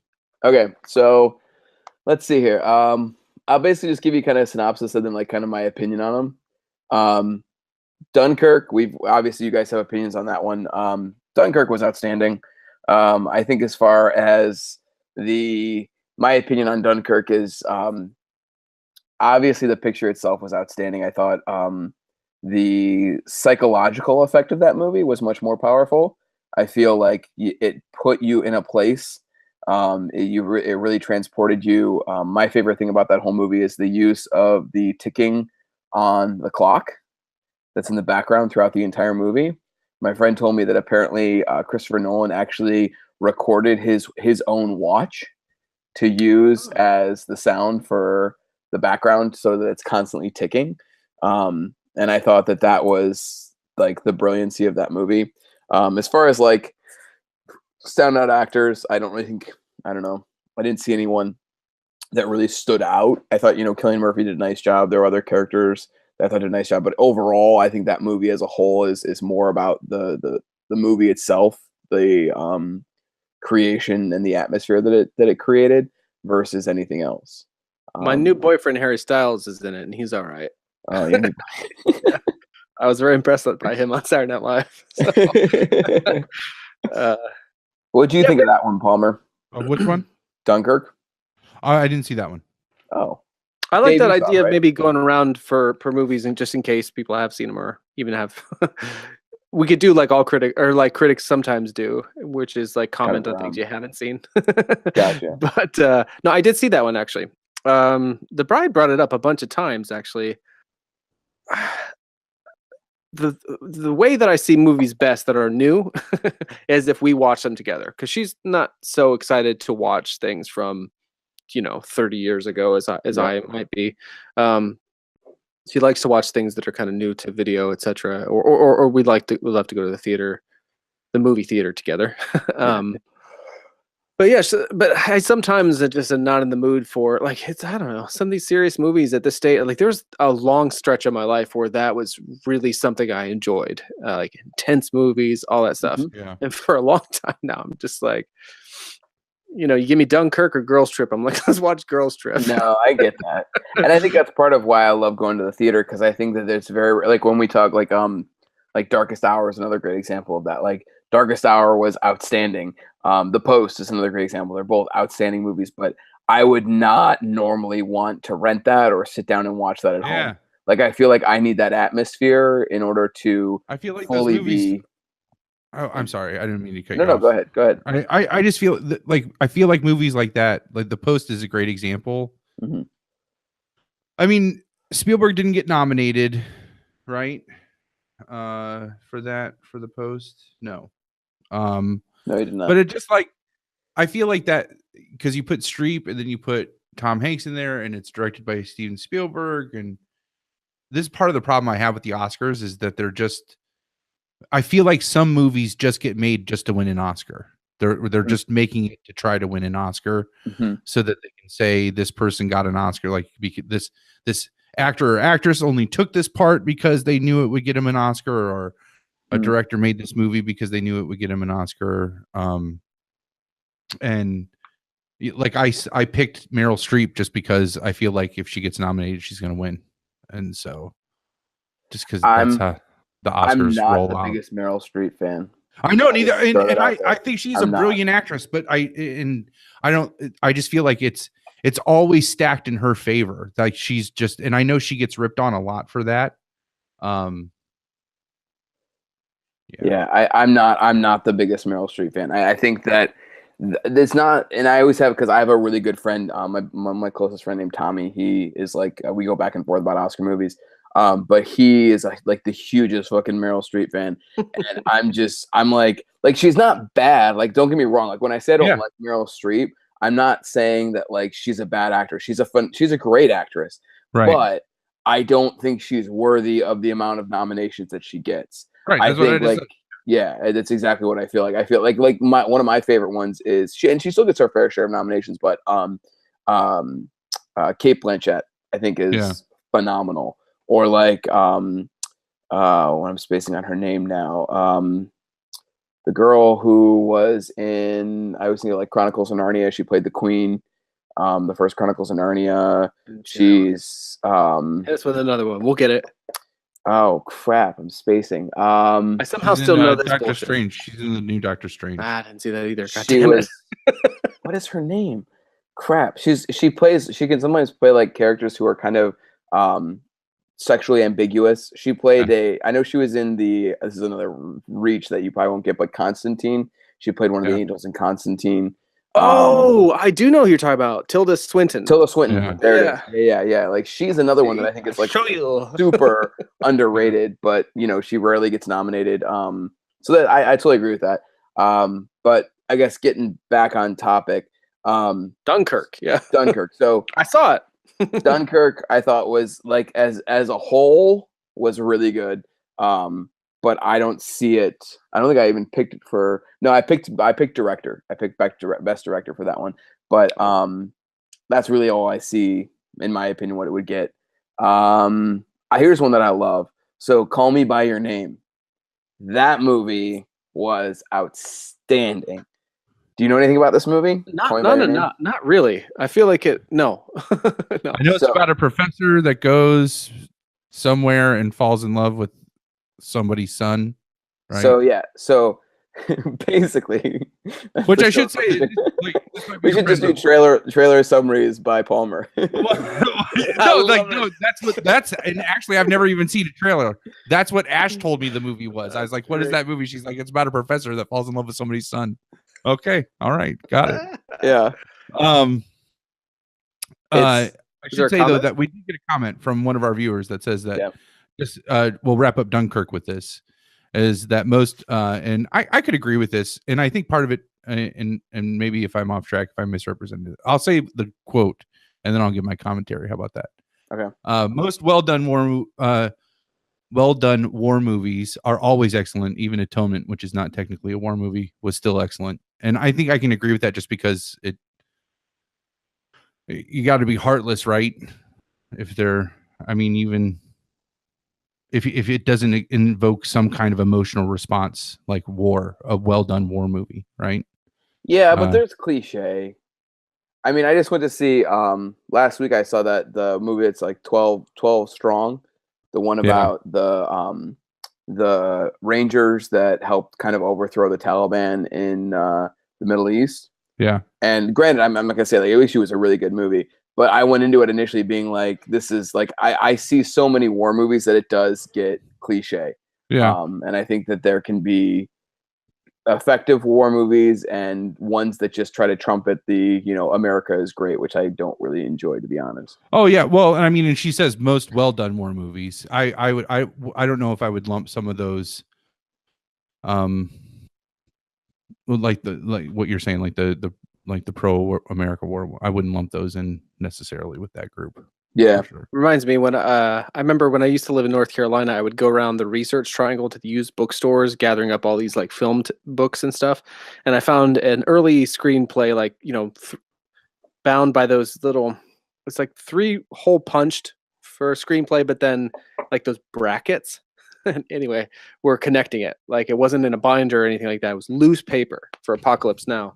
And I got it, and the guy that sold it to me on my way out shouted after me. He's like, "All war movies are pro-war movies," and I was like, nah. Like I just want to. But that's always stuck in my craw, and I don't know what I think about that necessarily. But what I appreciated most about the perspective of Dunkirk is, of course, so I'm not someone who's ever been in the military or would ever be brave enough to do so. And so that idea of watching the civilians with come in on those boats to contribute to that effort was so moving, because it was a way for me as a civilian also to relate to that incredibly intense situation. That was a story I hadn't seen before. Well, it's funny. Sorry, keep going. Fisher. No. Well, no. I was just going to say that I had mentioned before that I wasn't necessarily intrinsically excited to see it. I knew I'm sure this is going to be good. The Bride was bringing it up a few times, and eventually we did watch it. But I also wasn't like totally in for a while. I wasn't really invested. I didn't really know what was. Not that I didn't know what was going on, but like, I'm terrible. If something's not my own idea, it's going to take a little extra time for me to get into it. But I'll give myself credit for that, because like I am not someone who's like I know, I don't know, I feel like you encounter sometimes where it's like you recommend something, someone's like, yeah, they're just never going to watch it, or they're never going to like have an open mind about it. While I'm slow sometimes to take recommendations, I do value them, and You should and I always take can't. recommendations from me. That's my I advice. yes, yeah. Well, and usually they are like pretty rewarding. I mean, not always. I'm harder to recommend music for, I will say that. Yeah. But anyway, so I did really at a certain point become very invested in that movie in a way that kind of crept up on me. And yeah, obviously it was like masterfully done, as all Christopher Nolan efforts are. Yes. It didn't stay with me too terribly much for whatever that's worth. Yeah. Well, what's funny is, we were saying about that there are very few things I remember from history class in high school, even though I teach history now. I hated history in high school. And that was it when I learned about that moment when they were sending the civilian boats. I remember thinking to myself in high school, like, this is incredible. Why isn't there a movie about this story? Because Oh this is wow, such an incredible story. So that's Christopher cool. Nolan beat me to it. Is basically what it comes down to. Yeah. That could have been my movie. Christopher Nolan got to it first. So, that is what it is. Well, that's what I'll take away from it. I mean, I didn't know about that prior to Yeah. this, and now I do, and that's kind of enough. I mean, that's pretty cool. That's a cool thing that movies can do. Yeah. I don't know if it's on any of these lists, but we also, I don't know how she got me to watch Wind River. Did either of you guys see that? Yeah. Is that the one about the girl that gets killed on the Indian reservation? Yes. Yes, Yeah. that movie fucking epic. I really liked that movie with Jeremy Renner and Yeah. I think who else was in that? That girl Elizabeth was, Olsen is the main leads. yeah, So that was good. I had that movie. Like, I was sorry, this is jumping around a little bit, but whatever. It's long. It's what we do. Um, I don't know why she wanted to watch that movie. Maybe because a lot of the bride's background has a root in working with American Indian communities, and so she has a special interest there. We and so there was that, and so this movie, which stars Jeremy Renner and Elizabeth Olsen. Elizabeth Olsen plays an FBI young FBI agent brought in on this case because I mean, I guess, are they the ones that have jurisdiction over because it's not a state issue with reservations or Indian land. I think that's right. I could be wrong about that. Hope someone correct me if I am. But yeah, so this murder happens, and there's this general epidemic and problem of American Indian women going missing and nobody really giving a shit. Like, it's staggering numbers. And so the movie was like really well done. It's like, oh God, is it brutal? But I was so troubled, like, watching it. I'm like, why the fuck is Jeremy Renner the guy in this movie? Like, I was kept waiting for the moment why it made sense that this is a story about a white man helping Indian people. Like, it made sense to me that the Elizabeth Olsen character was a young, Because he's Jeremy Renner, that's why. I guess I was just kind of like that put me at a distance because he's like hardened hero, and this is from the guy that made Hell or High Water. This is something that blew my mind. He's also great movie. Like, this guy, the director Taylor something, I think Sheridan. I could be wrong. I think that's his name, Taylor Sheridan. Played the sheriff on the first 2 seasons of Sons of Anarchy. So that kind of blew my mind, that like this guy that they've been talking about really because of these 2 movies. I didn't know that was. I didn't know that either, and I learned it, and I'm like, what? So I was super just impressed by that guy's career trajectory. But anyway, so I'm watching it, and it's like, wow, it's brutal, and it's not that Jeremy Renner was bad. It just rubbed me the wrong way, and I kept waiting, like, why is it important that he be a white guy? Like, what does that add to the story? Elizabeth Olsen as the outsider FBI character, that made sense. Like, she was the fish out of water that helped you see sort of the differences in culture, and that made sense to me. It never made sense to me why he was in that role until the end, when the screen comes up about like some numbers about that problem with these missing American Indian women and stuff. And so the bride and I were talking about it for a few minutes, and we're like, why do you think, that was? And then at the end of the day, it's like, well, of course, like so many movies that don't even have anything to do with marginalized communities, like certain actors can get things made. So if it takes Jeremy Renner playing a role that would in all likelihood make sense to go to a Native American guy, just to get that end screen message out there to people that see that movie about that problem. I guess what got me to that point was the Dunkirk thing. Like, I didn't know about the civilians that came to the aid of that battle. Oh yeah. And I didn't necessarily know about the epidemic of unresolved or uninvestigated missing American Indian women. And I do because that movie got made, which is probably because of Jeremy Renner. So that's all. Yeah. Anything else about that movie? I mean, that was a well-made movie. It's a good movie. I don't know if it's nominated for anything. What's his name? Barenthal, the guy that played Punisher. Yeah, he Kane was from The Walking Dead. Yeah, he was really good. Yeah. Yeah. So definitely check that one out. So I guess if we can get back to Oscars here. So Call Me by Your Name. So yeah, so as Palmer so eloquently put, the basic premise is that there's this Italian family. I think they're Italian. Italian family that like the father is a At least I didn't say they fucked or anything. I said they fell in love. You could have added that. You could have added that. Is that part of it? That is part of it. I didn't want to be like crude. Well, I mean, I don't mind being crude. I'm just saying, like, but consensual? Should I they fall in love. Is it an issue? What is the age range? Yeah, they fall in love, and it happens to be romantic and physical. And physical, as all good romances are. Like, how old is this? How old is this kid? So this guy comes who's basically studying underneath his dad, and he's there for the summer. And that's what he said, right? I was trying to leave it alone. Whoa, I appreciate it. That was good. And so he basically, the son, definitely, I think the son's like maybe 17. I mean, it's young enough to make it a little uncomfortable, but I also think you have to take into effect, like, I don't know, I'm generalizing here, but I feel like European interpretation of that scenario versus American interpretation, I think, is a little bit different. Is that fair? Do you think that's fair? Or am I being an ass? I mean, I think fair subjective. I think look at the world we live in right now. I think you can justify just about anything. Right. Well, I feel like Europe's interpretation of sexuality and like nudity and stuff like that is much more tame as far as like general acceptance of it, and whereas America is very controlled by censorship and sex and stuff like that. So I think that in that sense, it was, for me, it wasn't hard to get past, like, to be like, okay, like, here's a young boy who, you know, a young teenager who's basically almost an adult, who falls in love with this other guy who's clearly in his like 20s.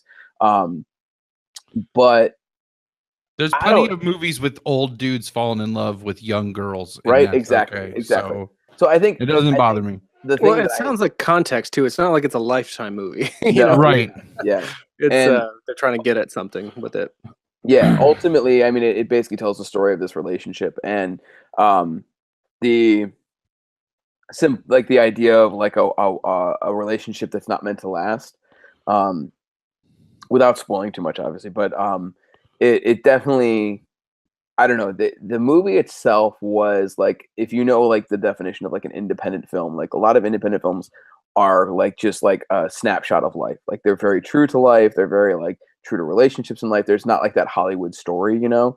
And so this was very much told that way. But what really made it amazing was the father, who, I'm gonna have to look this actor's name up, but it's the guy who actually was also in Shape of Water. He was also in The Post. He's in like 3 movies nominated right now, and he plays the.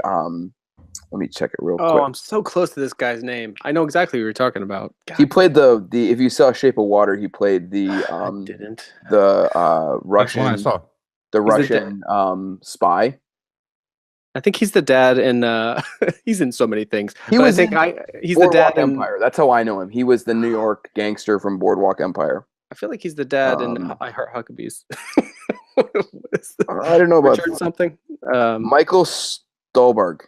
Oh, I'm thinking of the wrong guy. Michael Stolberg. Is that him? Yeah, I think that's him. He's not famous. So he gives this. He does this incredible like closing monologue. I want to like get it just so I can like do it. Like, if I ever like try out for something, it's that good. He does this monologue to his son, because it's kind of like understood in the beginning that maybe his parents don't know that he's gay. And so there's like this whole speech that the father gives to the son, like towards the end of the movie, about like love and the importance of love and having like a true love and how you pursue it. His parents are amazing in this movie as far as like being supportive and appreciative of him being gay, because he never really says it to his parents, but obviously they figured it out. And so there's this speech at the end, like towards the end, where this kid, because eventually, obviously, the guy who's played by Armie Hammer, who has to, summer's over, so he has to leave. And so the boy is like torn up because this is like his true love that's leaving. And his father, I'm gonna let that one go. Right? Oh, no! Come on! We've all That seen was Armie too Hammer. easy. That was too easy. Fucking dude's name is Armie Hammer. Right? I know. I love And it. he went, So he basically gives this big speech about the importance of like a true love. And it, like, honestly, like up to that point, watching that movie, I was kind of like, yeah, like I'm not really sure if this is going to be worthwhile in the end. That speech alone clinched the movie, like made it go from like barely passable in my opinion to incredible. Well, like easily one of my favorite movies of the nominated for the Oscars. And it's just a beautiful story in my opinion. It's a beautiful story. It's beautiful how it handles like a homosexual relationship, which I'm not gonna lie, I've always been very open and supportive of homosexuality and homosexuals, but I will say that I still sometimes have issues watching the occasional, like, you know, man on man type scene.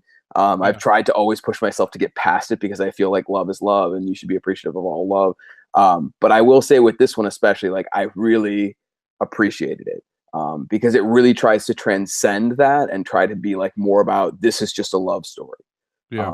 So I think that movie, of my takeaways, like if I gave you guys advice as far as what movies to check out, that's one of them.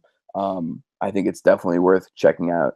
Are you talking like Affleck level of Chasing Amy speech, like love confessional speech? Better. I know it's a different kind of Better. Oh! Yeah, I act And like you know, that's Chasing amazing, Amy is man. number 3 on my list, so that's saying That's right. something. Oh my Yeah. god! One of these days we got to get your proper list as like a show. I don't Right. know if I could do a list like that. It's been a Okay. long I don't know. time owned thing that I've It's amazing that you maintain that. Well, All right, yeah. keep us So, going. okay, keep us going. So, Darkest Hour. Kind of two quick things to say about Darkest Hour. Do you need to see it? No. I don't think, unless you're like a war fan or you're a Gary Oldman fan. That's what I would say. Go check it out. Or you're like an Oscar aficionado and you haven't seen it, then check it out. But you're not going to lose anything by not seeing it. I will say I'm a huge fucking Gary Oldman fan. I think he's probably by far one of the most underrated actors. He's incredible. He does so many amazing things. His roles are always outstanding. But I would say in this category, he kills it. He completely portrays Winston Churchill. Looks nothing like himself, like just as he always does. His performance is outstanding. And I will say, kind of like what you were saying, Dave, earlier about like seeing Dunkirk. Like this is one of those movies that I probably would not normally sit down and watch, but having seen it in theaters, I appreciate that I went and saw it because it was a very interesting story, especially from like the history perspective. And I thought he did a great job. But as far as like if I was to rate these movies as to which ones you can see and which ones you can skip, unless you're a diehard Gary Oldman fan, I think you'd be okay missing this. How many awards does Gary Oldman deserve, Dave? All the awards. Oh my god. Everyone! Oh, I missed it. Thank you for picking that ball up. Fucking A. Yeah, there was I saw every Gary Oldman movie up until the late 90s, maybe early 2000s. Like he You're was telling one me you of, didn't see Tiptoes? that doesn't ring a bell. No. When did that come out? I think that was later. You got to check that one out just for the fact that he plays a midget. Like he actually Oh my plays God, a small really? person. And I don't even know, Oh. like, and it's not like CGI, like, because Gary Oldman can play any fucking role and contort himself. Does in he a do way like a that- dwarf? A dwarf? Yeah, he plays a dwarf, basically. No, I mean Dwarf. The guy like Dwarf Goes Golfing. Is that what that guy's name is? Where No, it's not like that. I honestly don't remember how they did it. It's got Kate Beckinsale. So Force that perspective, make probably. you They wanna probably check did it the out, Hobbit's probably trick. Force perspective. It was, yeah. It's not a great movie, but it's definitely worth. If you're a Gary Oldman fan, you gotta check it out. Oh yeah. I mean, there was a handful of actors. That was totally how I watched movies up until a certain point until I switched to directors. And then eventually I just kind of fell off from being such a completist about so many things. But I was and remain a huge Gary Oldman fan, but I used to literally like see everything. Yeah. And well, seek out all his past when stuff. I tweeted a picture out of him in makeup when they there's one of those I didn't cast. Yeah, we'll have to share that with Mr. J. There's like, a lot of them I got, but one of them I couldn't place. I honestly would never have thought about Gary Oldman playing Churchill. There's a great conversation on the behind the scenes for Inglourious Bastards for the guy that played Churchill in that, talking about when Quentin Tarantino reached out to him to play Churchill, and he's like, no, this guy plays Churchill. He plays Churchill and everything. And there's another British actor who had played Churchill like multiple times in different movies. And I thought that guy did a brilliant Churchill, and I never would have picked Gary Oldman, but that makeup, he looks fantastic. Is the makeup distracting? No. Like, what was it when Leonardo DiCaprio played? Who did he play? Someone equally kind of like, that doesn't seem right, and they had him in a bunch of makeup, and it was a little odd. Yeah. It's not Nixon, but or was it? Oh no, you're thinking about The Aviator, the movie The Aviator. No, it was after that. Like, he was something where he was barely recognizable, and it might have just kind of like nobody remembers it anymore because it was like. Speaking of Leonardo DiCaprio, did you end up watching Silence? Like, no, not you, Mr. J. Did you watch Silence? I have it still sitting there. Oh, okay, yeah. I was telling you guys, I picked up Boy and I picked up Silence upon your recommendations. That's so exciting. I watched Boy, which I thought was really enjoyable. And I have, because Silence, I didn't realize it's like a 2.5 hour investment. That's like, it's so long, it's and it's seriously like just hide any razors and like, it's not a movie when you get done with it, you're just like, oh right, Catholics, like, you're and they're the ones that get persecuted. Like, it's finally like they get like, it's like the tables are turned, like they're the ones being persecuted. Oh man, like, whoo, yeah, it was rough. Jesus, I'm scared of that movie. but at the same time, it's what I would have eaten up years ago, and part of me still wants to dive into that, but for some reason, it's just harder for me now. Ash and I we talk about this because she wants to watch. I think we debate more about what to watch television show wise than we do. We have a much greater disparity in television shows than movies. Like, we can watch movies that both of us like really easy. Television shows, it's really hard because she wants to watch like the really good dramas. And she thinks I don't enjoy those. I do. I just cry like a baby when I watch them. You know what I mean? Like, and why do I want to watch something that's just going to make me feel like shit and cry for an hour? You know what I don't have enough time for that. Like, it used to be when I had more time, I could watch those big heavy movies and then burn another 6 hours after that watching comedies and horror movies to like get out of the rut that movie put me in. If I can only watch one movie in a 5-day period and I watch Silence, I'm going to carry that shit for that 5 days until I can watch something else to get it out of my head. You know, it's one you should check out if you want to carry it with you. I don't know if I told you this one. I think we did. Yeah. Cause I think I showed you the trailer when I was first on, but the one about a movie called American Honey. Yeah. That's one of them. Yeah. I did, because of that appearance I did watch 127 hours, but I keep remembering like, I need to see that American Honey. So thanks for reminding me again. That's a good one. All right. J. Edgar is the one. Just to. J. Edgar. Yeah, I didn't see the movie, but I was distracted by his makeup. But the pictures I've seen of Gary Oldman do not look distracting. It looks. It's cool. The same with Brad Pitt and Benjamin Button. I think that's distracting. That's super distracting. Yeah. By the way, my friend Nicole, she's the one that said the comment about the war movies and stuff. So she is now participating in the conversation. Sweet. Yeah, I dropped the URL to the page of so you guys can see the chat too. So that welcome, Nicole. Oh yeah. So in the chat, if you click that, just make sure that you click, because it's on a delay. Just make sure you mute that actual video that opens, or else you won't be able to talk because you'll hear us 5 seconds in delay. Yeah. Okay, I got you. I used to watch every Leonardo DiCaprio movie too. So what I do is I usually will stack my windows so that I can still see that chat window and my Hangout screen. I'm worried about eating up my internet bandwidth because you're not going to. That's just text. No, that's nothing. So the YouTube feed, or wait, No. No, you should be It's fine. more than Oh just no, you should be fine. You're fine. think. All right, I'll give it a shot. Moving on. So we all obviously there's a whole episode dedicated to Get Out. If you want to check out the earlier episodes of Long Walk Short Drink, dedicated to Get Out. I think. By the way, sidebar: Get Out is my choice for Best Picture. Really? Whoa! Because here's the thing, okay, and here's why I picked Get Out. I think the best selection for picture, like if you pick Best Picture, it's the movie that defines the times. I think that it's the movie with the most significant message. And I think for those sake alone, while there's a lot of movies that I would say, me personally, I like better. I really loved Get Out, don't get me wrong. But I also could say, like, I loved, obviously, Call Me By Your Name. I loved Lady Bird. I think of all those, those are the two that kind of stand out. But I think that Get Out is the best depiction of current social issues. I think that it says there's so much depth to it as far as its social commentary on society right now and on race issues. And so I think that alone, if the Oscars are smart, if the judges or whatever they're called are smart, they would pick Get Out, because I think that it's one of those movies too that transcends the general idea of like what some people say is like the politics of the Oscars, like the kind of stiff upper lip kind of aspect of the Oscars. I think Get Out is not only a phenomenal, effective box office hit with pop culture, like with the popular culture, but I think it's the most well selected movie for a depiction of current societal concerns or issues. I would agree with that. I did not pick it though. So you didn't. I did not pick that one for my Best Picture.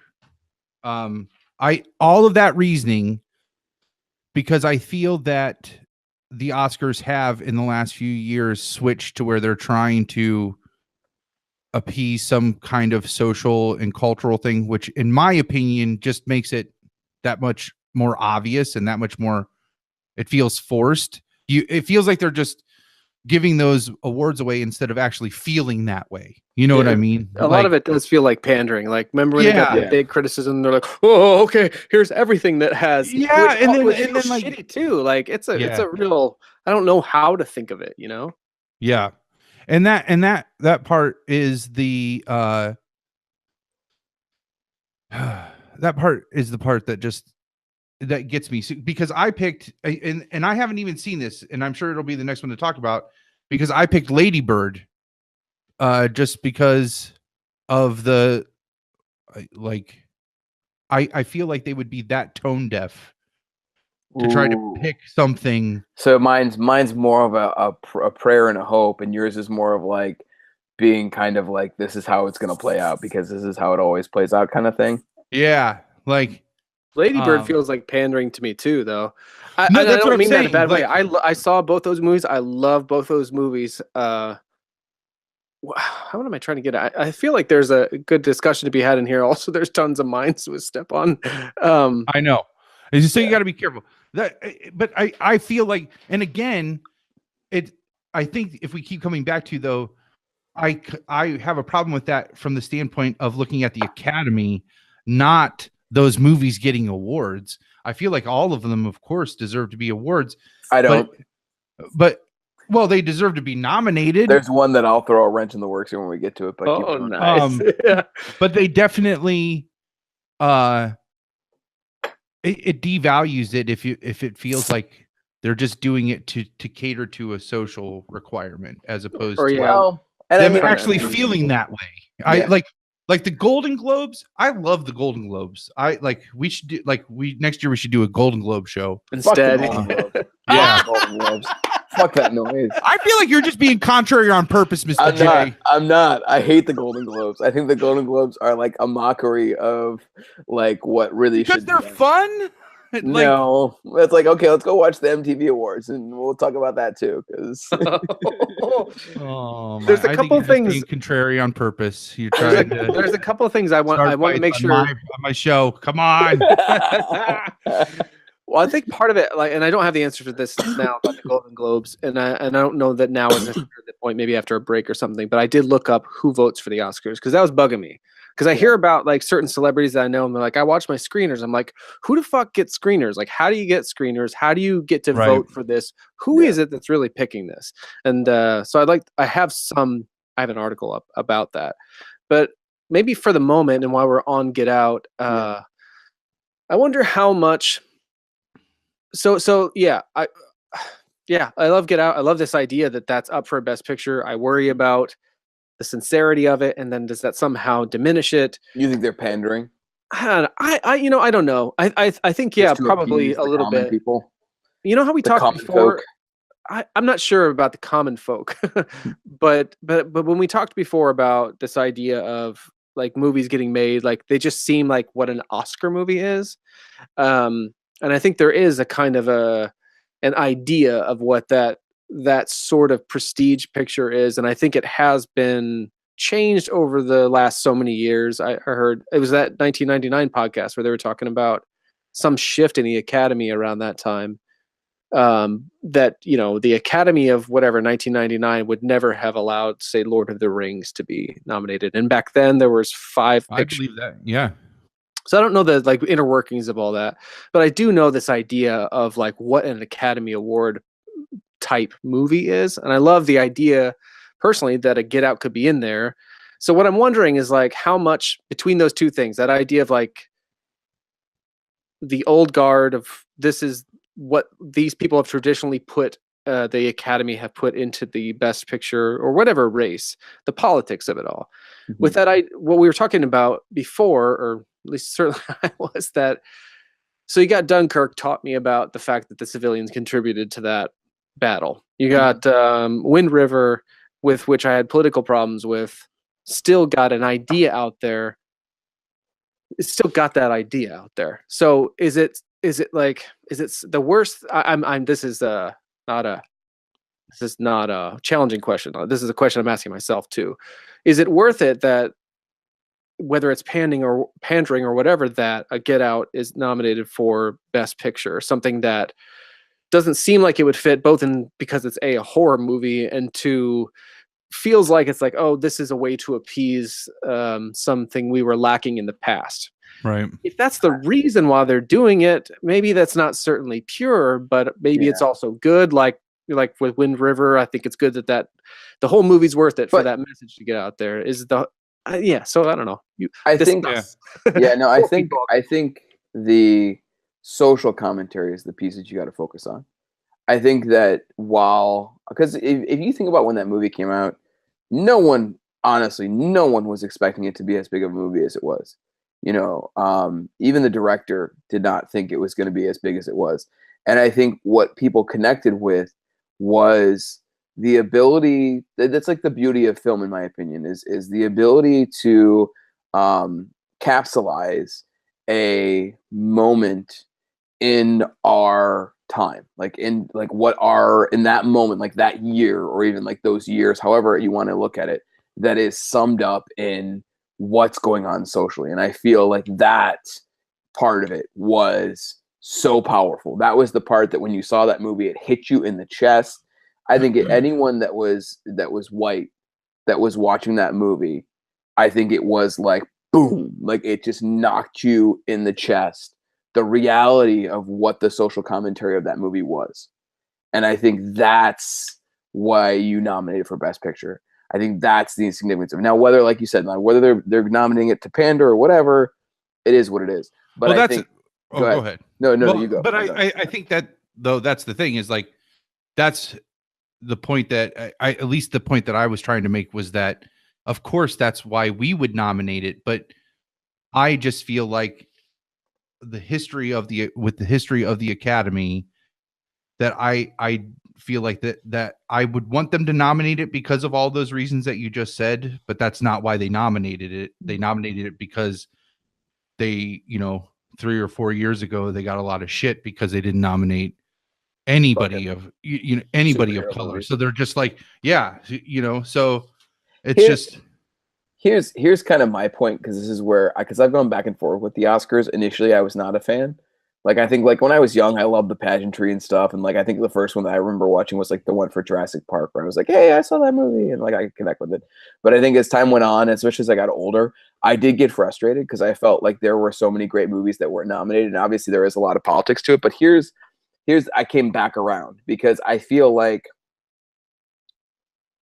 in my opinion, there just isn't an appreciation in our culture for good filmmaking. Okay, now I know I'm completely setting myself up to be attacked on that, but I feel like what you would call like the common person.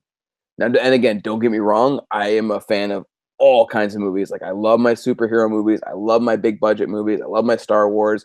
I see it pretty much anything as long as it gets decent reviews.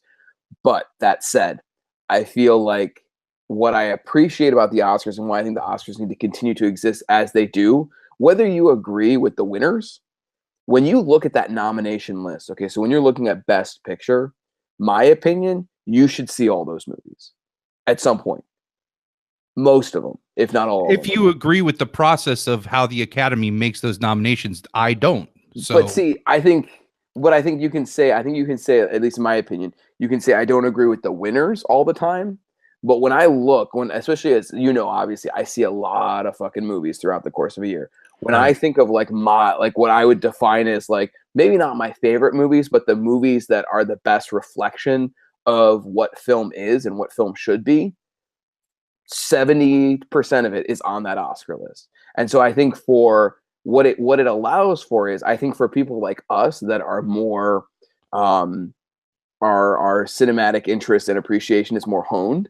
I think we can do whatever the hell we want as far as like, because we're gonna see movies. Like we're gonna go out of our ways to see independent films. We're gonna go out of our ways to see, different films. But I feel like as a cultural touchstone, I think it's important that this exists because it forces more people to go out and see the movies that they don't normally see. And here's a great point for it. If you think about whatever wins Best Picture or whatever's nominated for Best Picture, those movies will get pulled back into theaters because I'll see them on their first run when like no one's seeing it.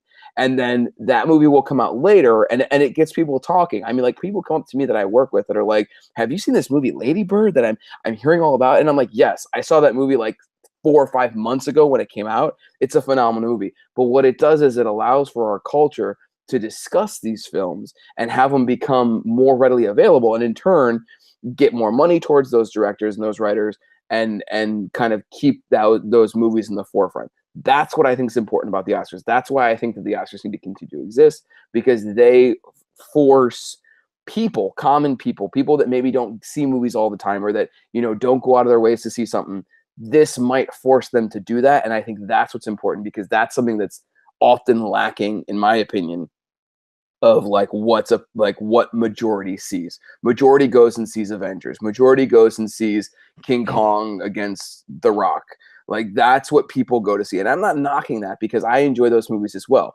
But I think what I love about film and what I appreciate about film is the things that the Oscars do in general. The idea of art form, of storytelling, of narration, of dialogue, of personal perspective and social commentary. That's what I think. Now, to you.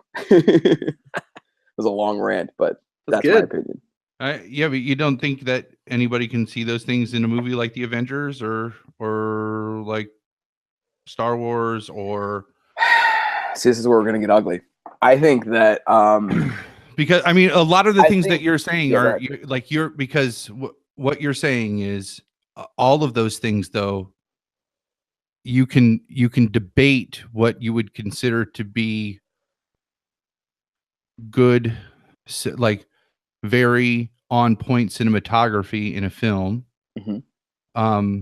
But at the end of the day, it's still it's a piece of art that you're trying to elicit a reaction in somebody consuming that art with. So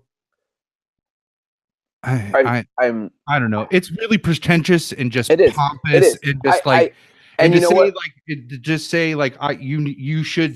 you're a common person if you don't see every movie on that list. That's a little elitist for me. I can't get behind that. Yeah. So I think that movies are made for people to enjoy. So all movies should, if you can find enjoyment in them, then you go see them.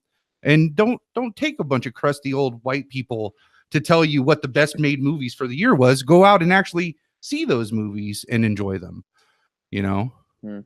Yeah, I mean, it's hard for me because I've come full circle in it. I've completely been where you've been, Palmer, as far as like I can think of when Lord of the Rings came out and like how for so many years, consecutive years, they just kind of shunned fantasy and they've shunned sci-fi, and they don't give, in my opinion, sci-fi and fantasy the respect it deserves as far as genre and filmmaking. But at the same time, when you ask me today, because I feel like I've become jaded over time with like what is considered a box office hit. I think there are exceptions. So let me give you an example. I know you guys for a while ago were talking about like the Planet of the Apes movies. Planet of the Apes movies are phenomenal. Not the Planet of the Apes movies are, as far as like if you ask me like in recent history what like the biggest like bad call for the Oscars was not nominating Andy Serkis for something, because his ability to portray a character through like whatever animatronics, whatever it's called, CGI, is phenomenal, and his performance as Caesar in any of those movies, especially the last one or the last two, in my opinion, is so worthy of an Oscar, and the story that's told in those movies is so worthy of an Oscar. So while I don't disagree with you, because I think that the Oscar can be very political, and I think the Oscars can pick, maybe not always afford the movies that are worthy, like Disaster Artist. Disaster Artist was a phenomenal movie. I loved that movie. It was great. And that one's only nominated for what I think one award, best adaptation. So that said, yes, there are always exceptions to the rule, but I will say across the board, if you look at what is like the big blockbusters, I would say maybe 50 to 60% of big blockbuster movies, in my opinion, aren't the best form of filmmaking. I think there's elements of it, and I think what happens is you get too many people involved as far as Hollywood goes, and it chips away at what could have been a really much more compelling story. But I mean, I'm so disappointed on a consistent basis with certain blockbusters that I'm really looking forward to seeing, because I'm a nerd. I love superheroes. I love sci-fi fantasy. But there are so many times where I go to see that movie and I'm just like, I love it. And then I get out of the theater and I'm like, what did I just absorb? And was it something that was truly like impactful? Like I can think of, like, I always attribute it to when you like eat, I think I've said this before, but like you eat a lot of like shitty food and like you're like, oh my God, it's so good, it's so good, it's so good. And then you're like bloated and you're like, oh. And then you like take that moment where you're kind of like, I just ate like a whole bunch of shit that was like not worth like. Yeah, like, but that big greasy pizza is fucking good. Just like a big like shitty like. That's true. And in the moment, it might be great. Some of those are fucking amazing. But like, I want to know that I can go back to that pizza. I want to know that I can still appreciate that. There, like I can give you an example, like because I know you're a superhero. But you watch. You see most of the Marvel movies. Some of them. So like, did you see Civil War, Captain America? So like, when I saw that movie, I was like, this is fucking awesome. I'm loving it. This is so amazing. It's so great.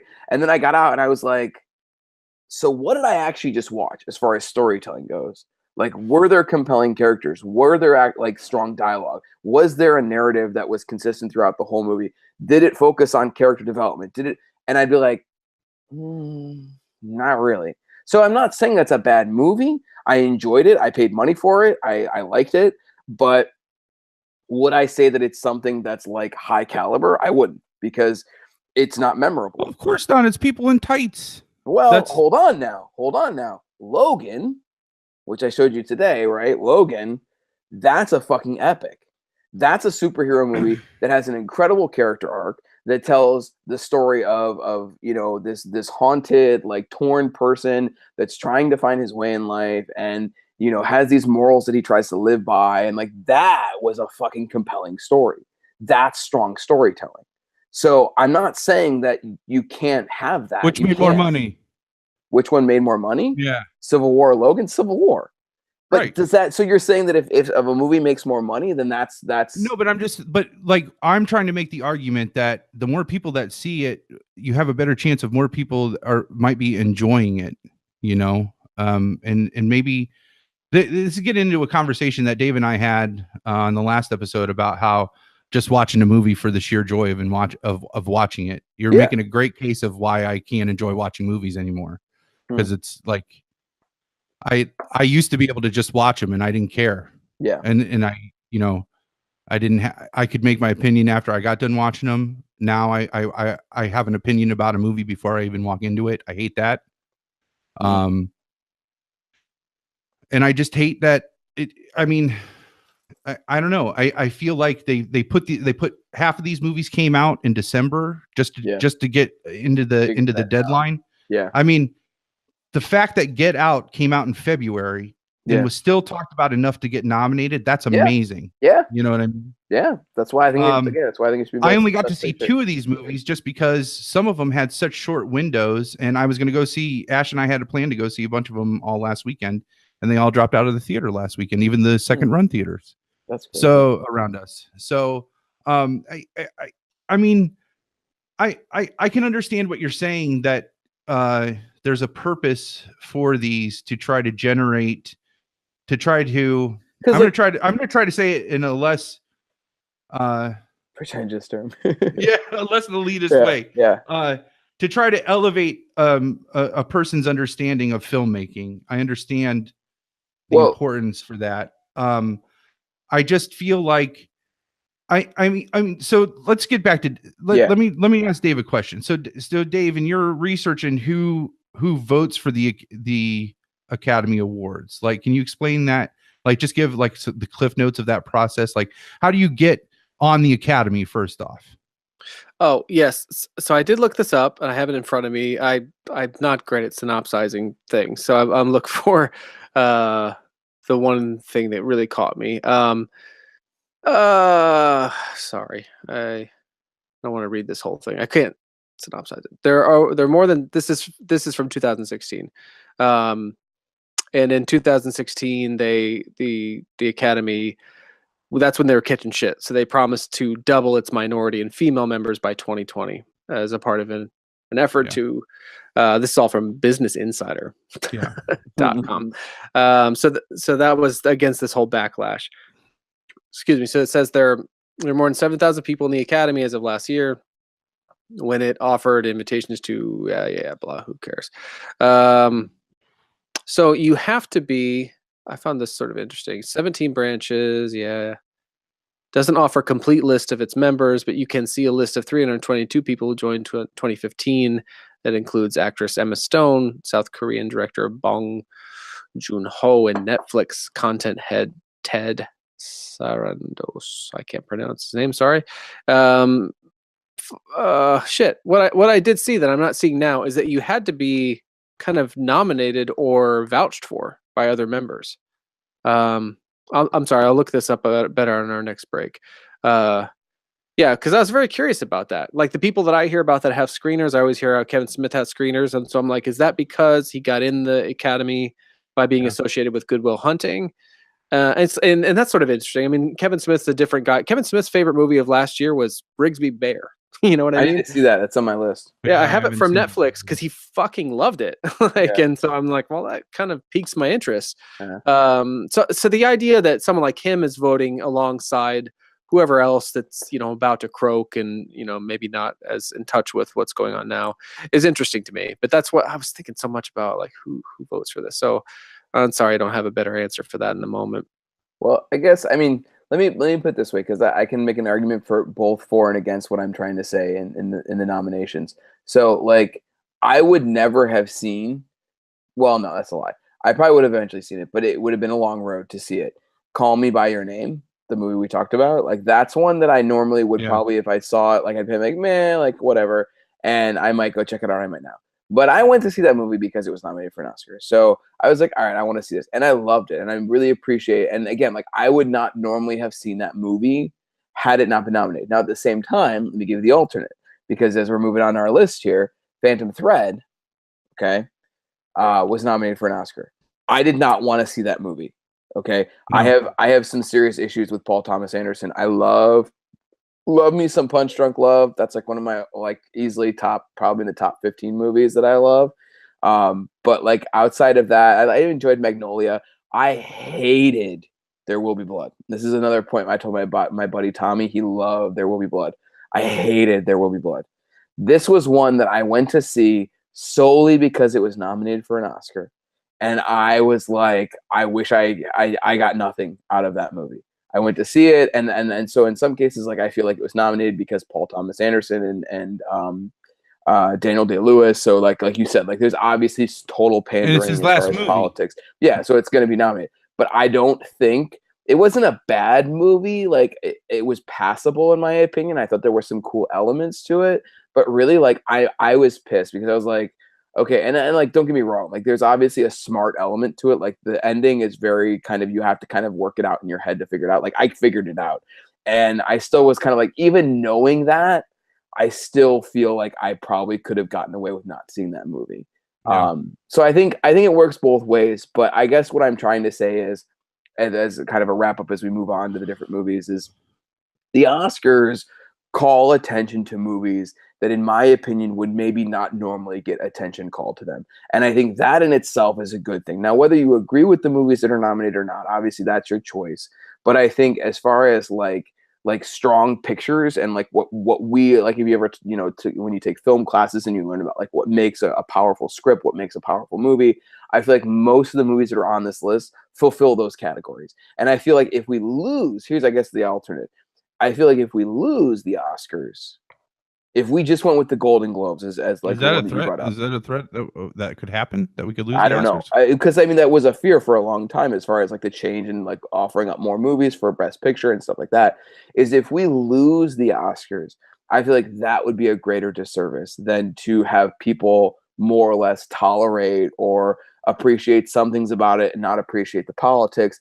I feel like we would be at a greater disadvantage, because I feel like what the Oscars tend to do that other award ceremonies maybe don't do so much is they do tend to reward more of the more complex storytelling. And I think that's what's significant about it. That's why they're important, because they help shine that light on things that maybe are Unless you're not ever nominated against going Michael Caine or Meryl Streep. right, exactly.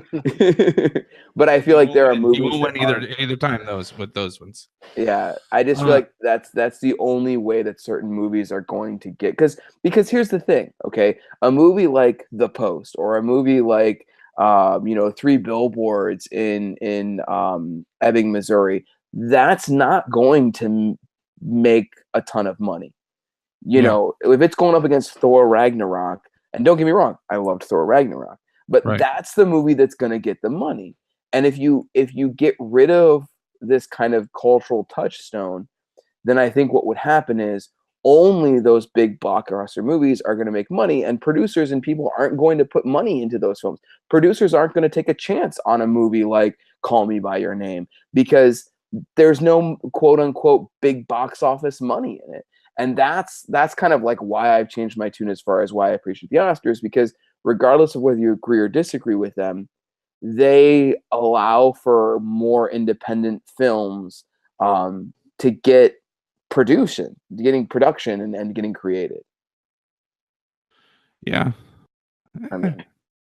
I mean, I can understand all that. And in my when I asked about the box office earlier, like which made more in the box office, I mean, I've read plenty of articles, which I'm sure you have too, that talk about that fear of, Disney pushing out the smaller films. A lot of that has to do with the politics on what movies get shown on screens and not what movies get made, though. Too. I mean, when Disney has 8 films that are opening in a week, they're going to fill up half of a multiplex. Yeah. But I definitely, I think there will always be avenues for filmmakers who want to make good films to get them seen by people. I don't think that needs to be.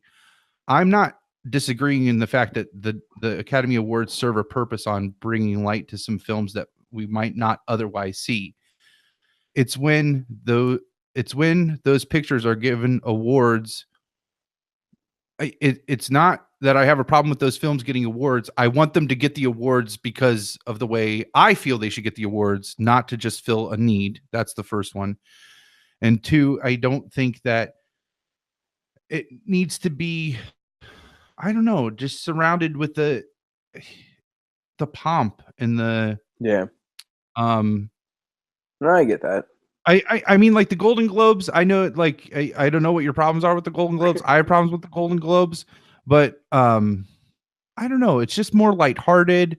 The people like that are nominated for like that, or that worked on the same pictures together, like sit together, so you get to see that camaraderie again. I don't they vote, like, don't the actors and the director, like, they cast their own votes for the Golden Globes? Isn't that how the awards are handed out? I'm not sure. I don't know. I'm not sure. I mean, listen, my mom loved the Oscars, and like this was definitely a thing. This was an annual thing in our house every year, and they're fun. I just, again, it's I don't know. Maybe it's part of that's part of the reason why I'm just not feeling them, is because they're part of the reason that it's part of this mentality of just I don't know. Well, I mean, part of it is. Go ahead. Yeah. I'm not very. But can I propose a quick break? I'm just I'm about to burst. Yeah. And then we can, of course, we can pick up. Wrap up. Yeah. We'll just appreciate the spirited discussion, though. Certainly. We'll hit the best pictures. I'll wrap up, and then we can go from there. All right. Yeah. And I found a couple of the seizable tidbits about just who's voting, I guess. Okay. It's not super illuminative. Anyway, I gotta pay. All right. So if you guys get back before me, I might take a couple extra minutes. Don't hesitate to start back up. Okay. Oh, sure. Okay. Yeah. All right. Be right back. All right.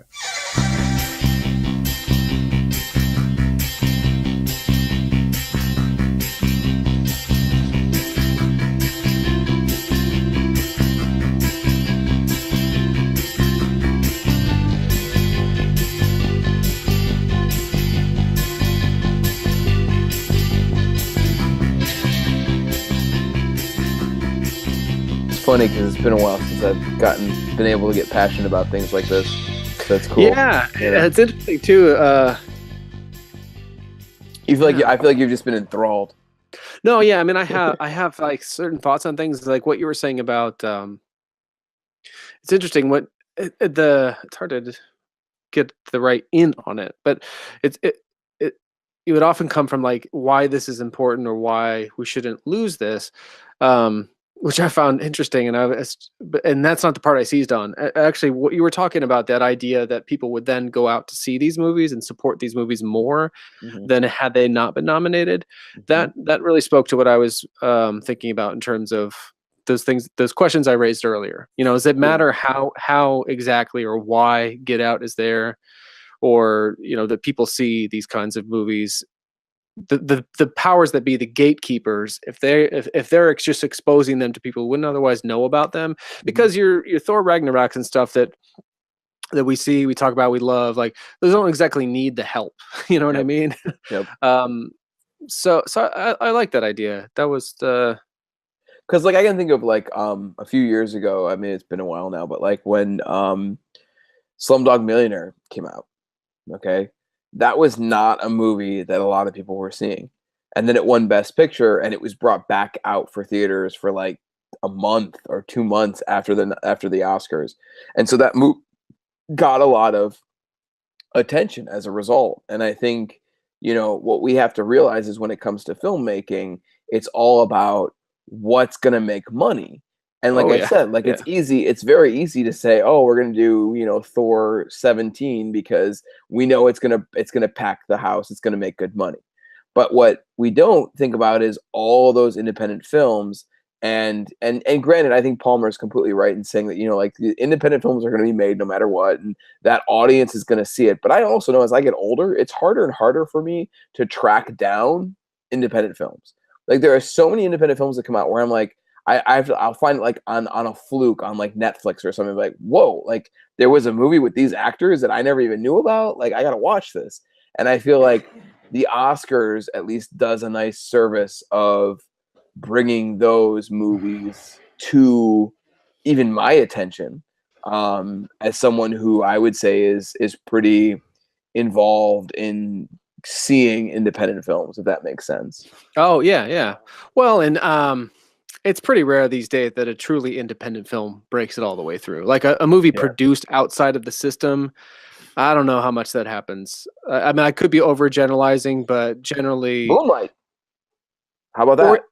Like Moonlight. I don't know enough about that story, but as to illustrate my point, you and I both love Kevin Smith. The only truly independent movie Kevin Smith made and I mean, he's been making independent movies recently. It was Clerks. After Clerks, he was on the fucking bankroll. Like, so the quote unquote independent movie is has been a little bit of a misnomer, especially when it reaches that sort of high level.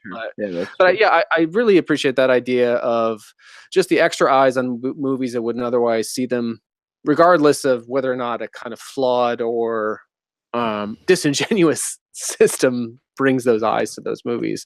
So I do have another role here. The couple of sentences that says who votes on it, just so that we can get that out of the way. So again, from businessinsider.com, this is a couple of years ago, it says to get in the Academy, first of all, you have to work in film production according to the organization's membership rules. No press allowed, which makes the Academy Awards distinct from many annual awards groups.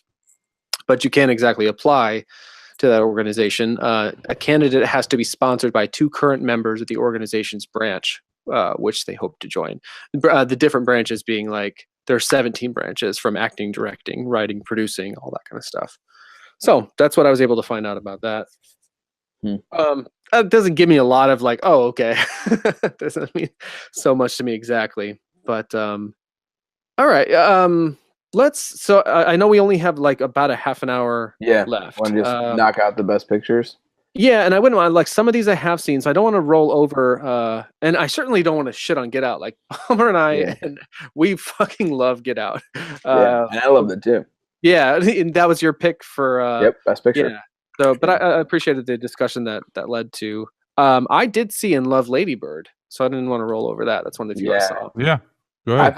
I thought Lady Bird was fantastic. I thought it was like kind of, and if I can equate it to something, even though a lot of people crap on this movie, I feel like it might have been like a more sophisticated or this current generation's Juno. Oh, sure, I could see that. You know, it was the dialogue was very creative. The story, I thought the story was great. I thought I actually picked what is her name? Saoirse Ronan for Best Actress in leading role. Yeah, I think she's worthy of Best Actress for that. My pick at least, because I think that she did an amazing job. I thought the story was great. I love any coming of age story. So definitely, as far as like my top picks of the year, like this is one of them. Do I think it's worthy of Best Picture? Not so much in my opinion, just simply because I don't think it touches on that cultural reflection in my opinion. But I really loved this movie. I thought this is probably of all, looking at the listing of all the best 10. pictures, this is one of the ones I feel like I could suggest to anyone to go check out. Absolutely. And again, kind of lending weight to what I had made the argument earlier about how I think that not a lot of people saw this movie when it came out. I remember, like I said, I saw it, I think back in October, and I loved it. And it was an independent film that I would have gone to see. But I've had people that I work with that don't normally go out to see movies coming up to me like, have you heard about this Lady Bird movie? And I'm like, yeah. I mean, so I feel like it's bringing more attention to that movie when it maybe normally would not have gotten the attention that it was going to get. Yeah. I heard a ton about this movie, and I was always interested in it. And then finally it came like near enough to us that it was convenient for the bride and I to go. Afterwards, like immediately in the theater, she was just like, as we were walking out, she's like, I don't quite get what the fuss was about, is what she said. And I was like, oh man, like I loved it. And then I was like, and I joked to her, it's like, well, of course I loved it. I'm a teenage girl. You know how I love movies about teenage girls, because I'm a teenage girl at heart. Yeah. But I did, so it wasn't as the movie itself, like one of the movies, my Dave's Digs or whatever from the year before, maybe it was even, I'm not sure, like the calendar year it came out in, was The Edge of 17, which is a kind of another coming of age story about a girl that age. And I think I often like coming of age stories. I got one quick point. Have you seen The Way Back? Yeah, that's actually immediately what I thought of. That movie. I was trying to think in my mind in mid sentence. I'm like, do I really just like coming of age stories from the female perspective, like My So-Called Life or The Age of 17 or Lady Bird. Nice. and the first movie that sprung to mind that wasn't one of those female fronted examples was the Way Back, just like for a brief moment. I only ever saw it once. It's interesting that you brought that up. I love that movie. Yeah.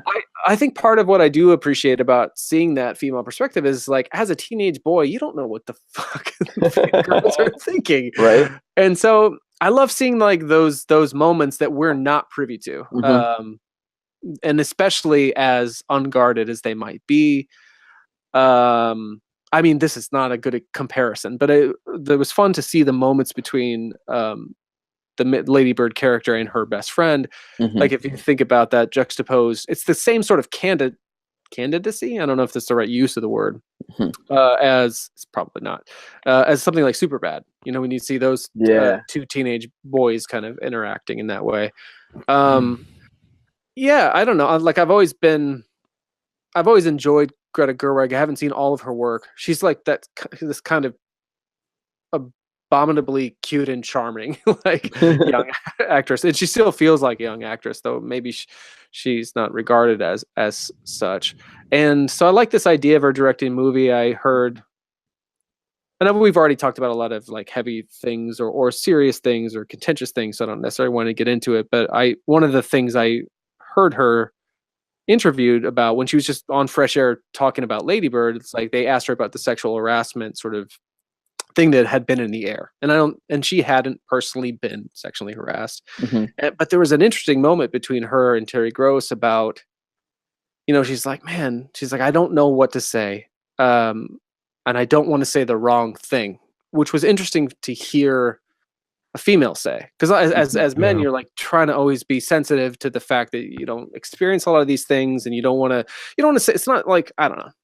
I feel like sometimes it's cheating to say you don't want to say the wrong thing, because it's not that I'm trying to make my true feelings hid. I just know that I may not be well informed enough, and certainly haven't experienced things firsthand, to be appropriately sensitive as I would want to be. But I think she was kind of in the same boat for that. It was very interesting. Anyway, I really appreciated the way she be able to articulate myself in a way that would not misrepresent my true feeling. You know what I mean? Like, yeah. And I think for her in that moment, she's like, I haven't experienced this, but I don't want to be forced to speak for all women and about this. And so it was interesting. So I was just kind of a fan of hers in general. And she said in that moment too, she's like, I kind of just I just directed my first movie by myself. I kind of like to talk about that.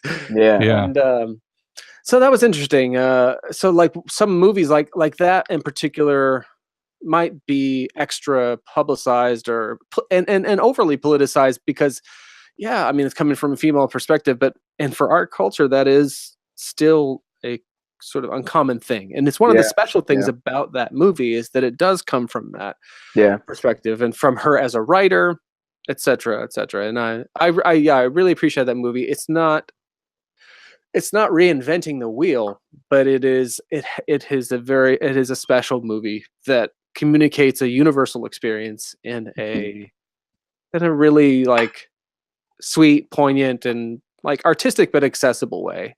I don't know. I dug that. I dug that movie. Yeah.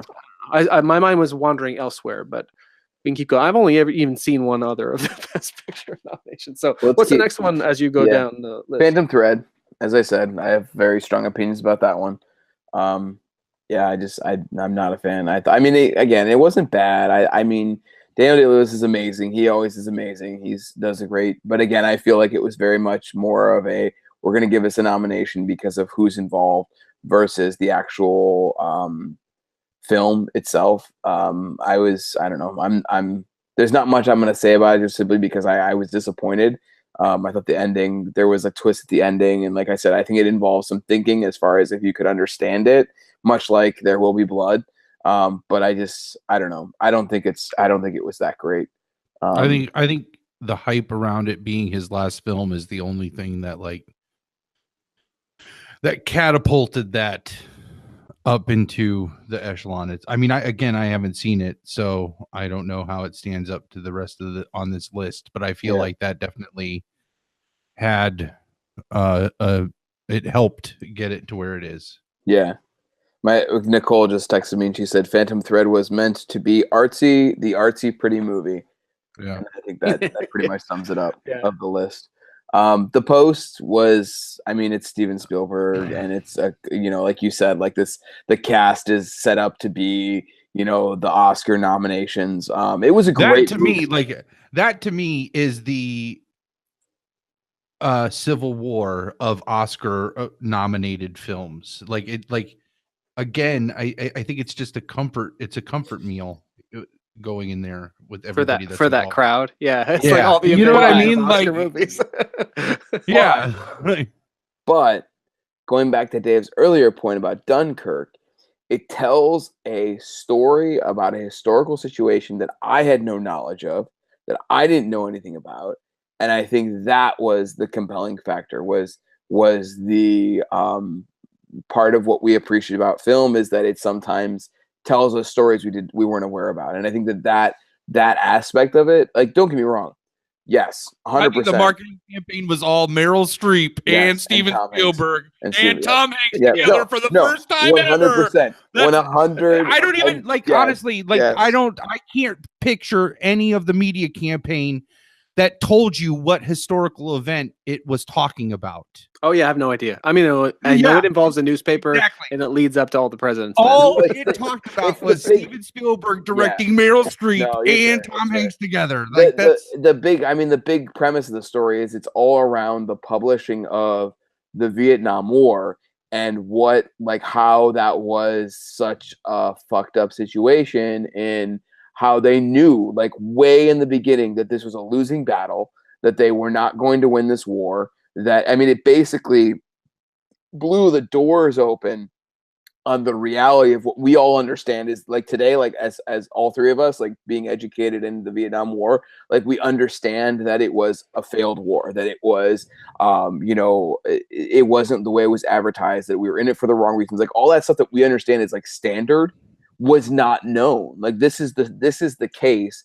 This was the scenario that blew that open and made it apparent to everyone that this was a fucked up scenario, that people knew that the presidents knew that this was not a war they were going to win, that they were basically sending all of these people into war to die for ridiculous reasons, and that they just let it continue for a decade, basically. That aspect, I think, is really fascinating. I totally agree with you, Palmer, in saying that, like, the trailers and stuff, I guess, in a lot of ways were a disservice because they didn't communicate that. Like, it was like Steven Spielberg, Meryl Streep, Tom Hanks, go see this movie, Oscar. First time ever all together in a film. And maybe that's what they had to do to get it, and maybe it was a disservice to the story itself. But I will say that, again, this was one of those movies where I said, I probably wouldn't normally sit down and watch this movie, but because I'm in a theater and I'm kind of forced to pay attention to this movie, I was really appreciative of it because it was a really strong, really strong story. From the Oscars. One of the things, a lot of the times with the Oscars, I look at the nominations for Best Picture and I look at them, I'm like, yeah, those are all renters. I'll rent them. Yeah. You know what I mean? Like I don't need the theater experience for a lot of them. And I feel like The Post is a good example of that. Like, I'll be able to take everything that I would take from the story, whether I'm in the theater or at home. Whereas, like, something, a big blockbuster or whatever, sometimes those are much more enhanced by the theater going experience. And I'll never watch them again because I won't go out of my way to rent them or anything like that. So, let's keep chugging along. We got 2 more? Yeah. So The Shape of Water. Have you guys seen that movie? I saw that one. You did? Oh, go. Dave, did you see that one? No, I didn't. I it's so stupid. I'm grossed out by The Fishman. I've heard great things about that movie. Listen, I had a really big problem with this movie morally until I came up with I was able to work it all out in my head, and I'm like, okay, then it's like, it doesn't bother me. Oh, well, tell. I actually don't. I have a vague idea what it's about, but.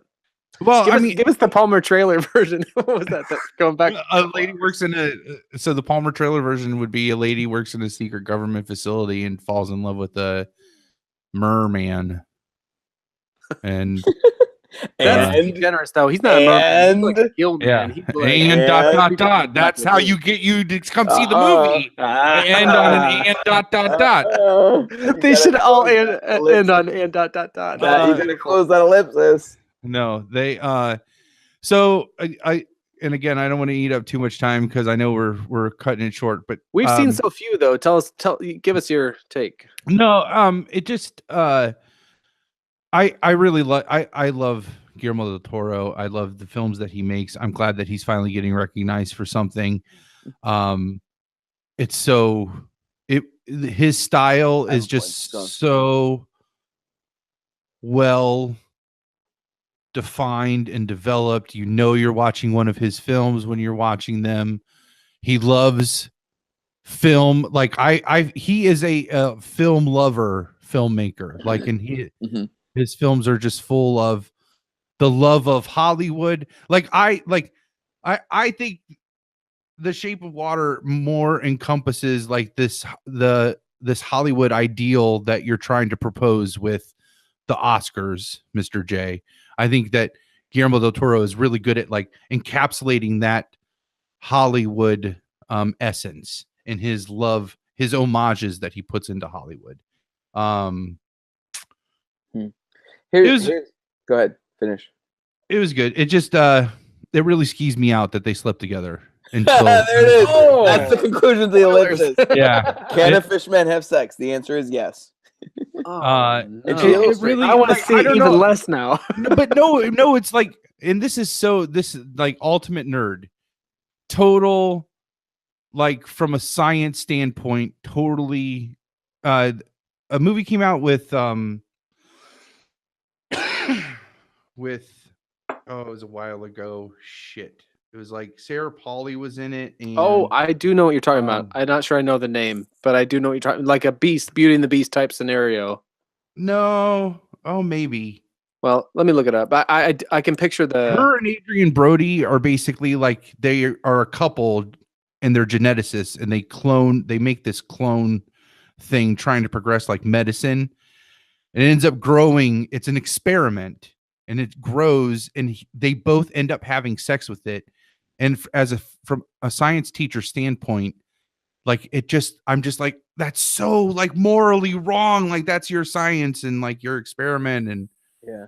And I had that same like moral problem with her sleeping with the merman until I pieced together a fan theory in my head that just like makes sense to me. I know he likes to keep his endings ambiguous.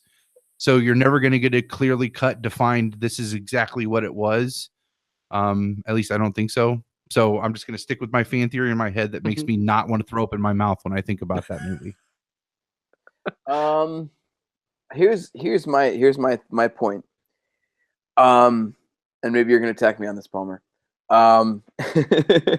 I do love Guillermo del Toro, and I thought that I have enjoyed most of his movies in the past. I would say this one, there was an element that I really wish he'd hit on more, which was this idea of social outcast. The story of one of the guys who's nominated here, I think in supporting, Richard Jenkins, who played the homosexual that was next door. Like his story, I wanted more of, and I thought like the commonality between this fish man, this girl, and this gay guy lives next door was the idea that they were all social outcasts. Even actually, what is her name? Octavia Spencer, as an African American in the current time period. I felt like that was a very powerful connection and a theme, and I wish that they had hit that home more because it would have made me appreciate the movie even more. But I think ultimately because it got lost in the kind of like she's in love with the fish man, she's got to help it escape. Like I thought that brought the movie down a little bit more, in my opinion. It still was a decent movie, but there were things that I was like, oh, like if you just capitalized on that a little bit more, it would have made the movie so much more powerful. And that said, sidebar, going back to my point, in the similar sense, there are a lot of people that I work with or that I've talked to that are like, what's this Shape of Water movie? that normally would not have seen a Guillermo del Toro movie. And I feel like that's, again, part of why I appreciate the Oscars, because even if it doesn't win Best Picture, it's created enough buzz around that movie that people who normally, I mean, I'm like you said, I'm a big fan, so I saw it, I'm like, fuck it, I want to see that movie, it looks great. And I'll go out of my way to see that movie. But people who wouldn't normally see that movie are going to go see it now because it was nominated for an Oscar. And that, in my opinion, is, again, one of the benefits of the Oscars. You don't think that they would be talking about that movie would generate enough word of mouth buzz to get people to talk about it? What movie has he done in the past that has generated much of interest besides Hellboy? And that's because Hellboy was a big budget movie. Like, I love one of the movies, my favorite ones, goes back to my Ken Pan's days. Labyrinth? No, Devil's Backbone. Yeah. But I mean, but I'm saying like Pan's. I feel like enough people saw Pan's Labyrinth. I mean, that gets talked about by a lot of people. Yeah, especially in the horror movie enthusiasts. That comes up a lot. That might not necessarily be Guillermo del Toro fans. Mm-hmm. I mean, again, like, I don't want to. I'm not trying to split hairs or anything. No, you're good. I feel like my only rebuttal to the social outcast thing is I feel like every character in that movie was a social outcast in their own way. So and that's how it hammered it home. Yeah. That was the only one I saw. That's. Let's move on. 3 Billboards. Did you guys see that movie? Which one was it? 3 Billboards. 3 Billboards. Yeah, and that's our last one, right? Yeah. I saw it. Yeah, I saw it. What do you think? I really enjoyed it. I came to it with. I do try it. Like, I try not to see too much. I remember seeing. I try not to see or learn too much. I don't go out of my way, but it's not hard.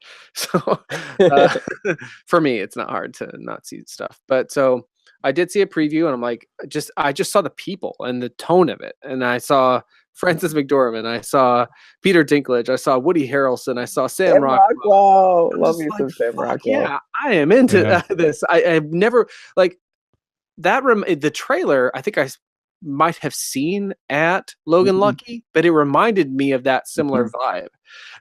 So it's kind of interesting to me that, like, I don't know, from the trailers they seem similar. So, like, and in Logan Lucky, he's not in the running. So it was a great movie, though. That was a great movie. When I just listened to that podcast where you guys talked about that one, I'm like, that was a fucking great movie. Oh, it's such a fun movie. Yeah. And this was a fun movie too, for me. So I had also heard that there was, and The Bride was a little bit more aware of a social critique going in, but I also didn't know specifically what that was about. So I saw it, and then so she had some things to say after, and about that, like, sensitive to some of the racial things, and there's a lot of just like sort of, I don't know, to paint it broadly, just like hate speech thrown around casually. For me, like, I saw it, I heard it, but the way that I viewed it without trying to overthink it was, it just reminded me of like Stephen King books where and Stephen King talking about, it's like, this is not like how Stephen King feel about things. This is me representing a person or a character that I have seen. So it's not an avocation of those ideas. There are people who think like this and talk like this. Right. Or if you think about Chasing Amy, and I've heard Kevin Smith talk about it many times, like, he puts the foolish ideas in the mouth of the buffoon character of Banksy to say so as to kind of deflate those ideas. And so what I really appreciated about 3 Billboards, other than all of the performances, which were fucking fantastic, like that super creepy kid from Get Out, or the red-haired kid who's in 3 Billboards. Yeah. Like, that kid is epically creepy and horrible in everything I've ever seen him in. And he wasn't that way in this, which I appreciated. I love Woody Harrelson. I love how he carried that character. Everyone in that movie was unbelievable, and I loved the writing. I hear the idea, like, I know there's some upsetting words there and stuff used casually, but what I found myself taking from it as the credits rolled and stuff, like, I thought about it, because I'm like, I know this is an issue, and I was like, to me that just seemed like a movie, like a kind of Pulp Fiction era, like by that I mean like you're saying things you shouldn't say. There's a certain quote unquote cool attached to things that if you look at them pretty black and white are bad. Yeah. Hitmen not great, for example, with the Pulp Fiction stuff. But like what I took from it was the potential for our sort of general like human decency and connection, like the possibility of our humanity to kind of change and evolve a little bit. And I was like, well, fuck, if that, I don't know if that's what they meant by that movie or by the change that the Sam Rockwell character underwent, but like, so I didn't take from it a dark thing. I took from it a positive thing that in some ways, sure, a little ham-fisted, but fuck it. Like, I liked that movie a lot. I think you're like dancing around it, but I think you're right. I think the point was that takeaway, in my opinion, because I think the ending was very powerful as far as what it was trying to convey. But I think I think you're 100% right. I think that the takeaway is how characters can change, how people can learn to forgive, how people can work together. I thought it was a great movie. I will say, as much as I enjoyed it, I don't know if I would go as far as to say, and this is totally subjective, it's completely my perspective. I don't know if I would go as far as to say that it deserves as much love as it's gotten for the Oscars. I liked it. I thought it was a great movie, but there are other movies that I think are also kind of in the same vein. So I'm kind of curious as to, I would love to know why it's gotten as much love as it has. I feel like part of it is it's like they're, again, if we're talking politics, like even though this wasn't a Coen Brothers movie, it felt like a Coen Brothers movie. Sort of. There are connections to Coen Brothers movies. I feel like maybe that might be part of it. The quirkiness, like you said. But yeah, I definitely think it's worth checking out. I think Sam Rockwell is one of the most underrated actors of all time. I have a small list of actors that are highly underrated, and he's one of them. I think he is so, I mean, like I picked, for actor in a supporting role, I picked William Dafoe, but I think that, Sam Rockwell, if anything that would get him an Oscar, I think he's worthy of it because he's a phenomenal actor. But, I know we're coming up on time. We actually did get through all the movies. Obviously, there's tons of stuff we could talk about. I don't know. How do you guys want to wrap up? Is there like, or do you want to do? Yeah, please. I would say that. So here's my takeaway. I would like to say kind of like my nominations, and then also like the movies that I would suggest, if like from my perspective, like if you want to see like the ones that aren't they're highlighted here but aren't Best Picture, like check it out. Is that cool? Yeah. Oh, well, yeah, absolutely. Yeah, if you want to do picks, all that kind of stuff. I actually don't have any picks, so I'll just abstain. So here's what I have. So actress in a leading role, I picked Saoirse Ronan for Lady Bird. Saoirse. I learned Saoirse, so I'm trying to help her out with that. There we go. Thank you. Actor in a leading role, I picked Timothy Chalamet from Call Me by Your Name because he's the kid. I think he did an amazing job. Yeah. Actress in a supporting role, I picked Allison Janney for I, Tonya, which again doesn't get as much love as I think it deserves. I, Tonya was hysterical. If I can see one more Oscar movie, that's the one I want to see. That's really fucking funny, and if you have a dark sense of humor, I think you should check that out because it's solid. Actor in a supporting role, William Dafoe, Florida Project. That's another one that I think doesn't get as much love. I've heard great things about that. I'm very intrigued by that one. It's a great example of like an independent film that just kind of depicts life, like real life. So I think that's definitely worth checking out if you get the chance. Animated feature, just because I rarely participate in this one, but like Coco, I love everything about Coco. I saw Coco. I honestly don't really see a lot of cartoons in theaters just because kid crowd I'm not a big fan of. But I did see Coco, and it's Pixar, so it's a phenomenal movie. I actually almost cried, to be honest. It was so I thought powerful as far as the message of family and the importance of family.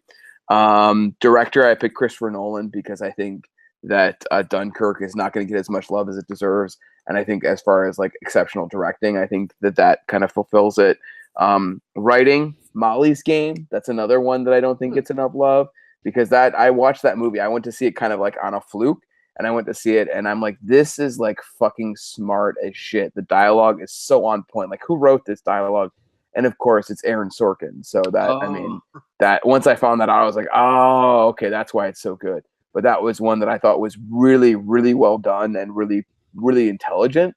And then finally, writing original screenplay, I say Get Out as well, because I thought that, again, the story is so compelling and so reflective of the times that that's what I would pick. So I think there's anything else here that I would say is worthy of checking out. And you said Get Out is your best picture Yeah, choice. I would. I just because again, I think it's the best kind of reflection of the times.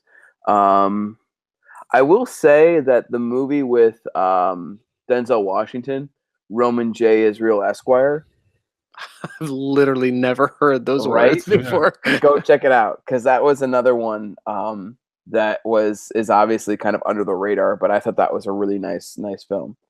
Wow.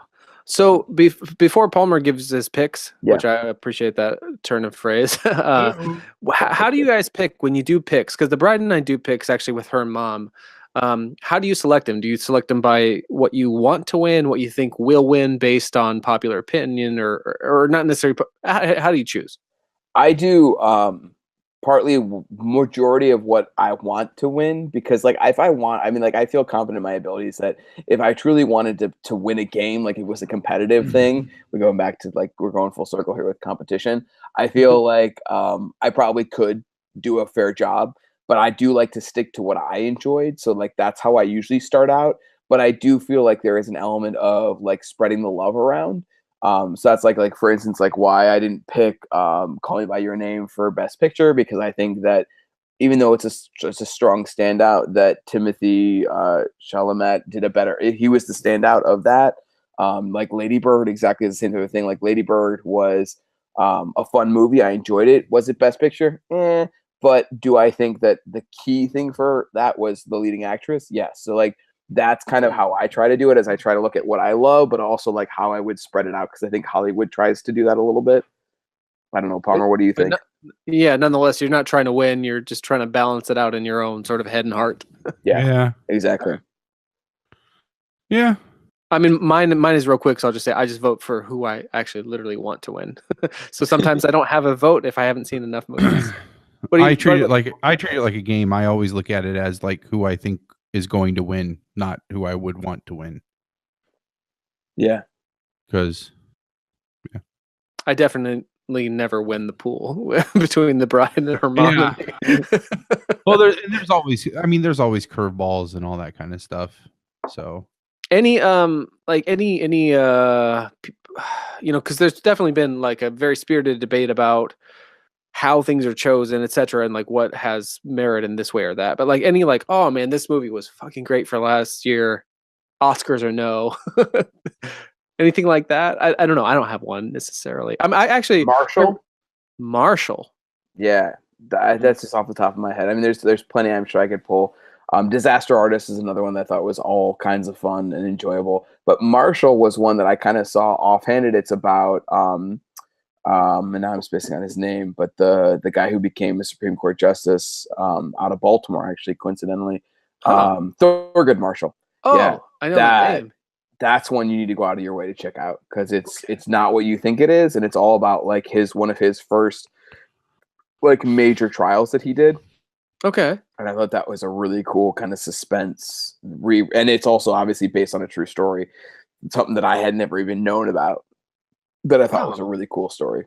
Nice. Yeah, very cool. Yeah, I really like The Disaster Artist. I'm sort of just that movie brought my attention to that story, that movie, The Room, etc.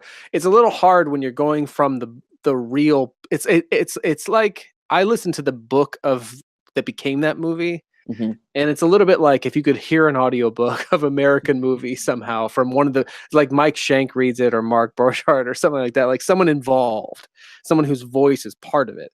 And you hear it all. And then you see it like acted by other actors. It's like, I'm so glad it's reminding me of this real thing, but it's not quite the real thing just because of the order I came to it in. So I dig that movie a lot just because it lets me like spend more time with those characters and that idea or those people in a way and that idea. I really dug that. Yeah. I can't think of anything else. I mean, Palmer and I did our best of like that year. Yeah. So we would have talked about What about you though? Like, and I feel like a lot of this you're like, these fucking Oscars or whatever. So what are some movies though? Even if we talked about them, just like what are like these are some fucking things I liked.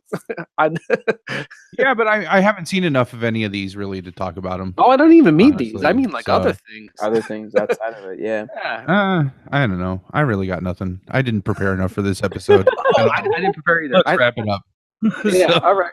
Yeah. All right. Well, it was cool to get another perspective other than Palmer's and mine because you know, people get that, you know, episode Way after too much. episode. No, never enough.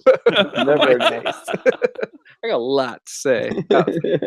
We're not talking What was about Palmer's picks? Oh yeah, I mean, they're all nah. I don't feel nah. All right, fair enough. I honestly don't know enough. Are you pulling for anybody? No, because I look at them like that. That's somehow sometimes. How about Get Out? Come on. Oh yeah. No, I think they're gonna give it. I think Lady Bird's gonna clean up because of the Me Too movement. Because they're tone deaf. I think they're gonna overcompensate. It's a female director and a female lead, and they're just gonna give that as many things as they can because they're gonna try to make up for Weinstein and all that shit. So that would be sad. I would hate. I mean, like, granted, it's a great movie, so I wouldn't feel so bad. But I do feel like Get Out is so much war worthy. And I don't want to sound like a misogynist. Like I have a problem with that. I would love if they genuinely thought Lady Bird deserved Best Picture and gave it Best Picture. You know what I mean? Like, that's what I want. I don't want them to just give it because they have to fill something. So it's frustrating to have to question those motives. I know what you mean. Yeah, it kind of spoils it in some way. Yeah, I mean, because like again, like in this conversation, I mean the gist that I'm getting, like there was obviously stronger things than that to deserve Best Picture out of this lot. So it would be really hard for me not to be like, well, did they just, if it did win now, right? Like after this conversation, it'd be really hard for me to be like, well, was that because of it was really the Best Picture or because of Nicole, who's been commenting this whole time, 100% agrees with everything you're saying, Palmer. Yeah. So feel validated because she's like 100% about the Lady Bird agenda and all that. Yeah, I mean that's I think is going to happen. I think, which is sad. Like I will say as a retort to you. So you mentioned that there was one that you were like, I wish that would have got nominated. Disaster Artist and I, Tonya, like Golden Globes. Loved both of those movies, by the way. FYI, they got nominated for tons of Golden Globes, including the Best Pictures for their categories. I don't like the way Golden Globes does their categories. Yeah. I hate that some of the stuff gets nominated, like comedy and stuff like that. Yeah, Best comedy Man on a Moon / musical. Yeah. What does that mean? Comedy / musical. What sums it up best is like the Jim Carrey when he won Best Actor in a comedy performance for Man on the Moon. And they like showed him backstage and he's holding his Golden Globe. And if you've seen Man on the Moon, like it's a drama about a comedian. Yeah. And he's like holding his Golden Globe and he's like, I thought I made a drama. Like they were like, oh, aren't you excited that you won? You know, because they were like, it was like his breakout thing, you know, and he was like pissed. He's like, I thought I made a drama. And like because they nominated for a comedy. So yeah. But yeah, those are my main picks. I would love Guillermo del Toro to get Best Director just because I mean, like the guy is he directed Hellboy, Devil's Backbone, like you mentioned. I haven't seen that one, but I've seen Pan's Labyrinth. I've seen Shape of Water. This guy just loves film. He just like I feel like he just makes movies to show how much he loves movies. And I would love to see him win. He won Best Director at the Golden Globes. Don't you think he's won? I mean, like that's the beauty. Again, like I totally agree. Like it would be great to see him win like Best Director or something like that. But I feel like he has won already, in my opinion, because of the nomination. Then let him win. Then let him win all the way. I just love like that's the kind. Like I love the fact that that short, chubby guy had a chance who just loved like the 1950s Universal horror movies. I'm gonna stop you right Like, there. Hold on. 30s, 40s, 50s is bullshit. He would tell you the same. Oh yeah, he would probably tell me Actually, the same. you know what? I take a step back because this is Shape of Water is obviously Creature of the Black Lagoon / Frankenstein, and Creature of the Black Lagoon is the 50s. I stand corrected There you go. on that topic, which is There you go. rare. So forgive me.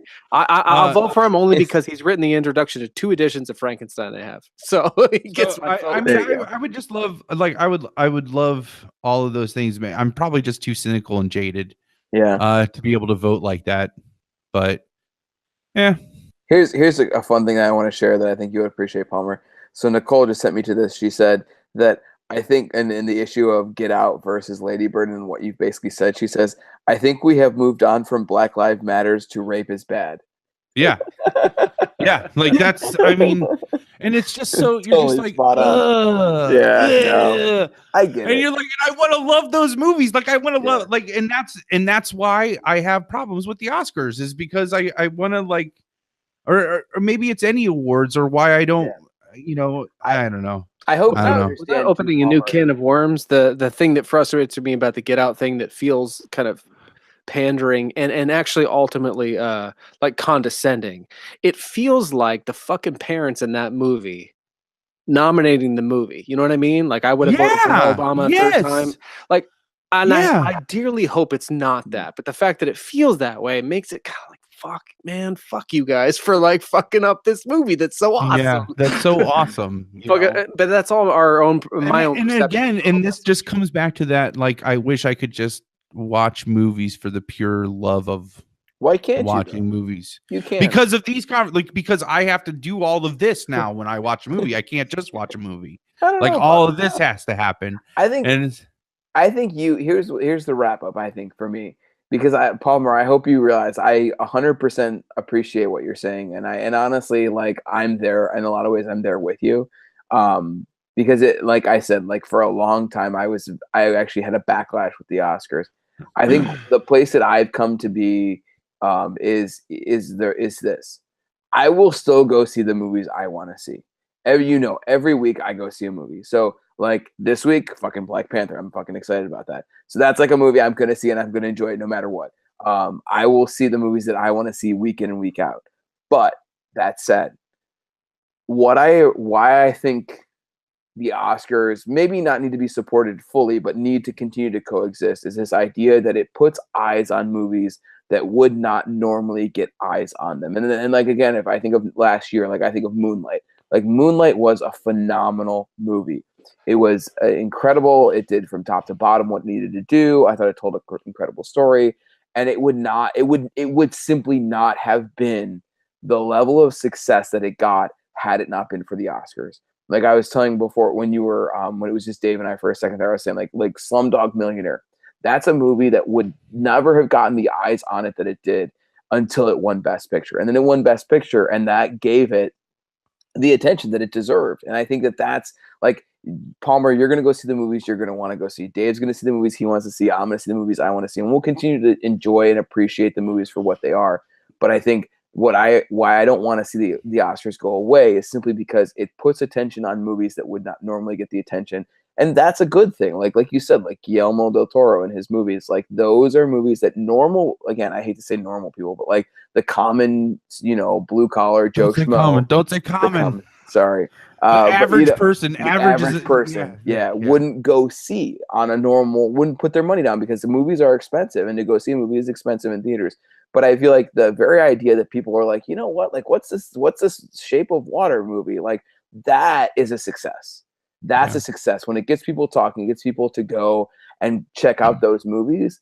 That's what I love about the Oscars. And I think that's the point that people miss, is that regardless of whether you agree, yes, there is obviously politics. There is certain people that are always going to get nominated. What it does is it allows for films that really try to create a compelling story with compelling character, get people to go see those movies that maybe normally wouldn't see it. There. I still haven't forgiven the Oscars for not nominating Jean-Claude Van Damme for JCVD in 2008. So, and we've come full circle. And fucking Cyborg, why didn't that win an Oscar? Okay, I'm not gonna say Cyborg, but JCVD deserved recognition by the Academy. All right. Well, I mean, that kind of says it all. I mean, that's the whole subjectivity of the whole thing, right? Right. Yeah. Well, all right. This was intense, man. All right. Yeah. We go from starting out where like none of the three of us care about competition. Not that we got into competition, but it's nice to hear a bit of like I don't know, extreme point of views. I can appreciate that. Yeah. This will be my wrap up, I guess. Though I stand by the JCVD quote. The Bride and I were going to try to see all the Best Picture nominees like on Tuesday nights on a special, it's cheaper or whatever. We have an early week date. And then last week we're a little overwhelmed and stuff. And she's just like, I'm getting advance tickets to Black Panther on Thursday. I'm like, fucking A, go ahead. But to be honest, just as I was for Dunkirk, I was like, I wasn't really on board. Yeah. Like not really. Like I was fine. I'm happy. Anytime she wants to go to the movies, I'm all for it. And it's not like I didn't like Black Panther, but that's not a character I knew from my childhood. I wasn't in already. Like not really. I knew I should be, but I wasn't. And we're like, I don't know, 20 minutes into it and something happened, like a little comedic moment. It's like, fuck, okay. All right. Yeah. I like this movie. And then by the end of it, by the first, I will say about that movie, like there's the teasers, there's the Marvel teasers, there's two of them. The first one is devastating to me and said more about like what you can say in a Marvel comic book movie about, I don't know, kind of current political problems in a profoundly positive way that I could point to. It was really great. Like that's the thing with that movie. Like a movie like Black Panther, all that, and all you're hearing about it, it could be just like irksome and it's trying to be everything to all those people, or it could be like pedantic or whatever. It's not. It's super fun. It's ultimately like super moving.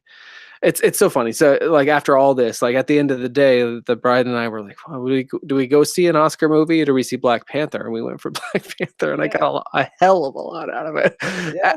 But as I did out of the 3 Best Picture nominees that I saw, all of which are so profoundly different, I couldn't tell you which one I prefer. It's weird, right? It's Oscars, man.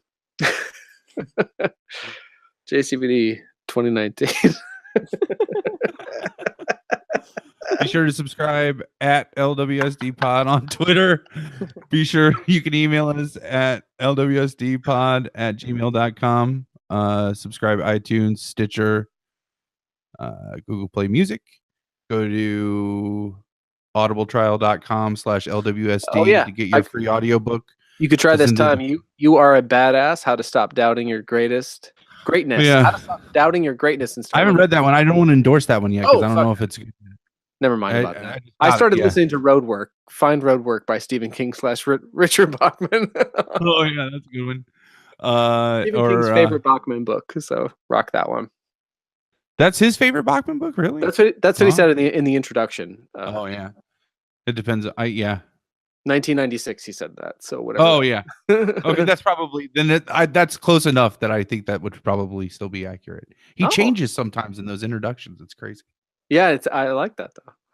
Yeah. All right, Mr. J, thanks so much for coming on.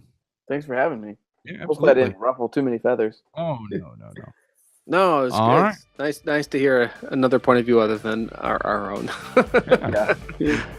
Very cool. And Nicole, thanks for joining us. Thanks to our live listeners. Yeah. We'll talk to you next time. Absolutely. Yeah. All right. Long walkers.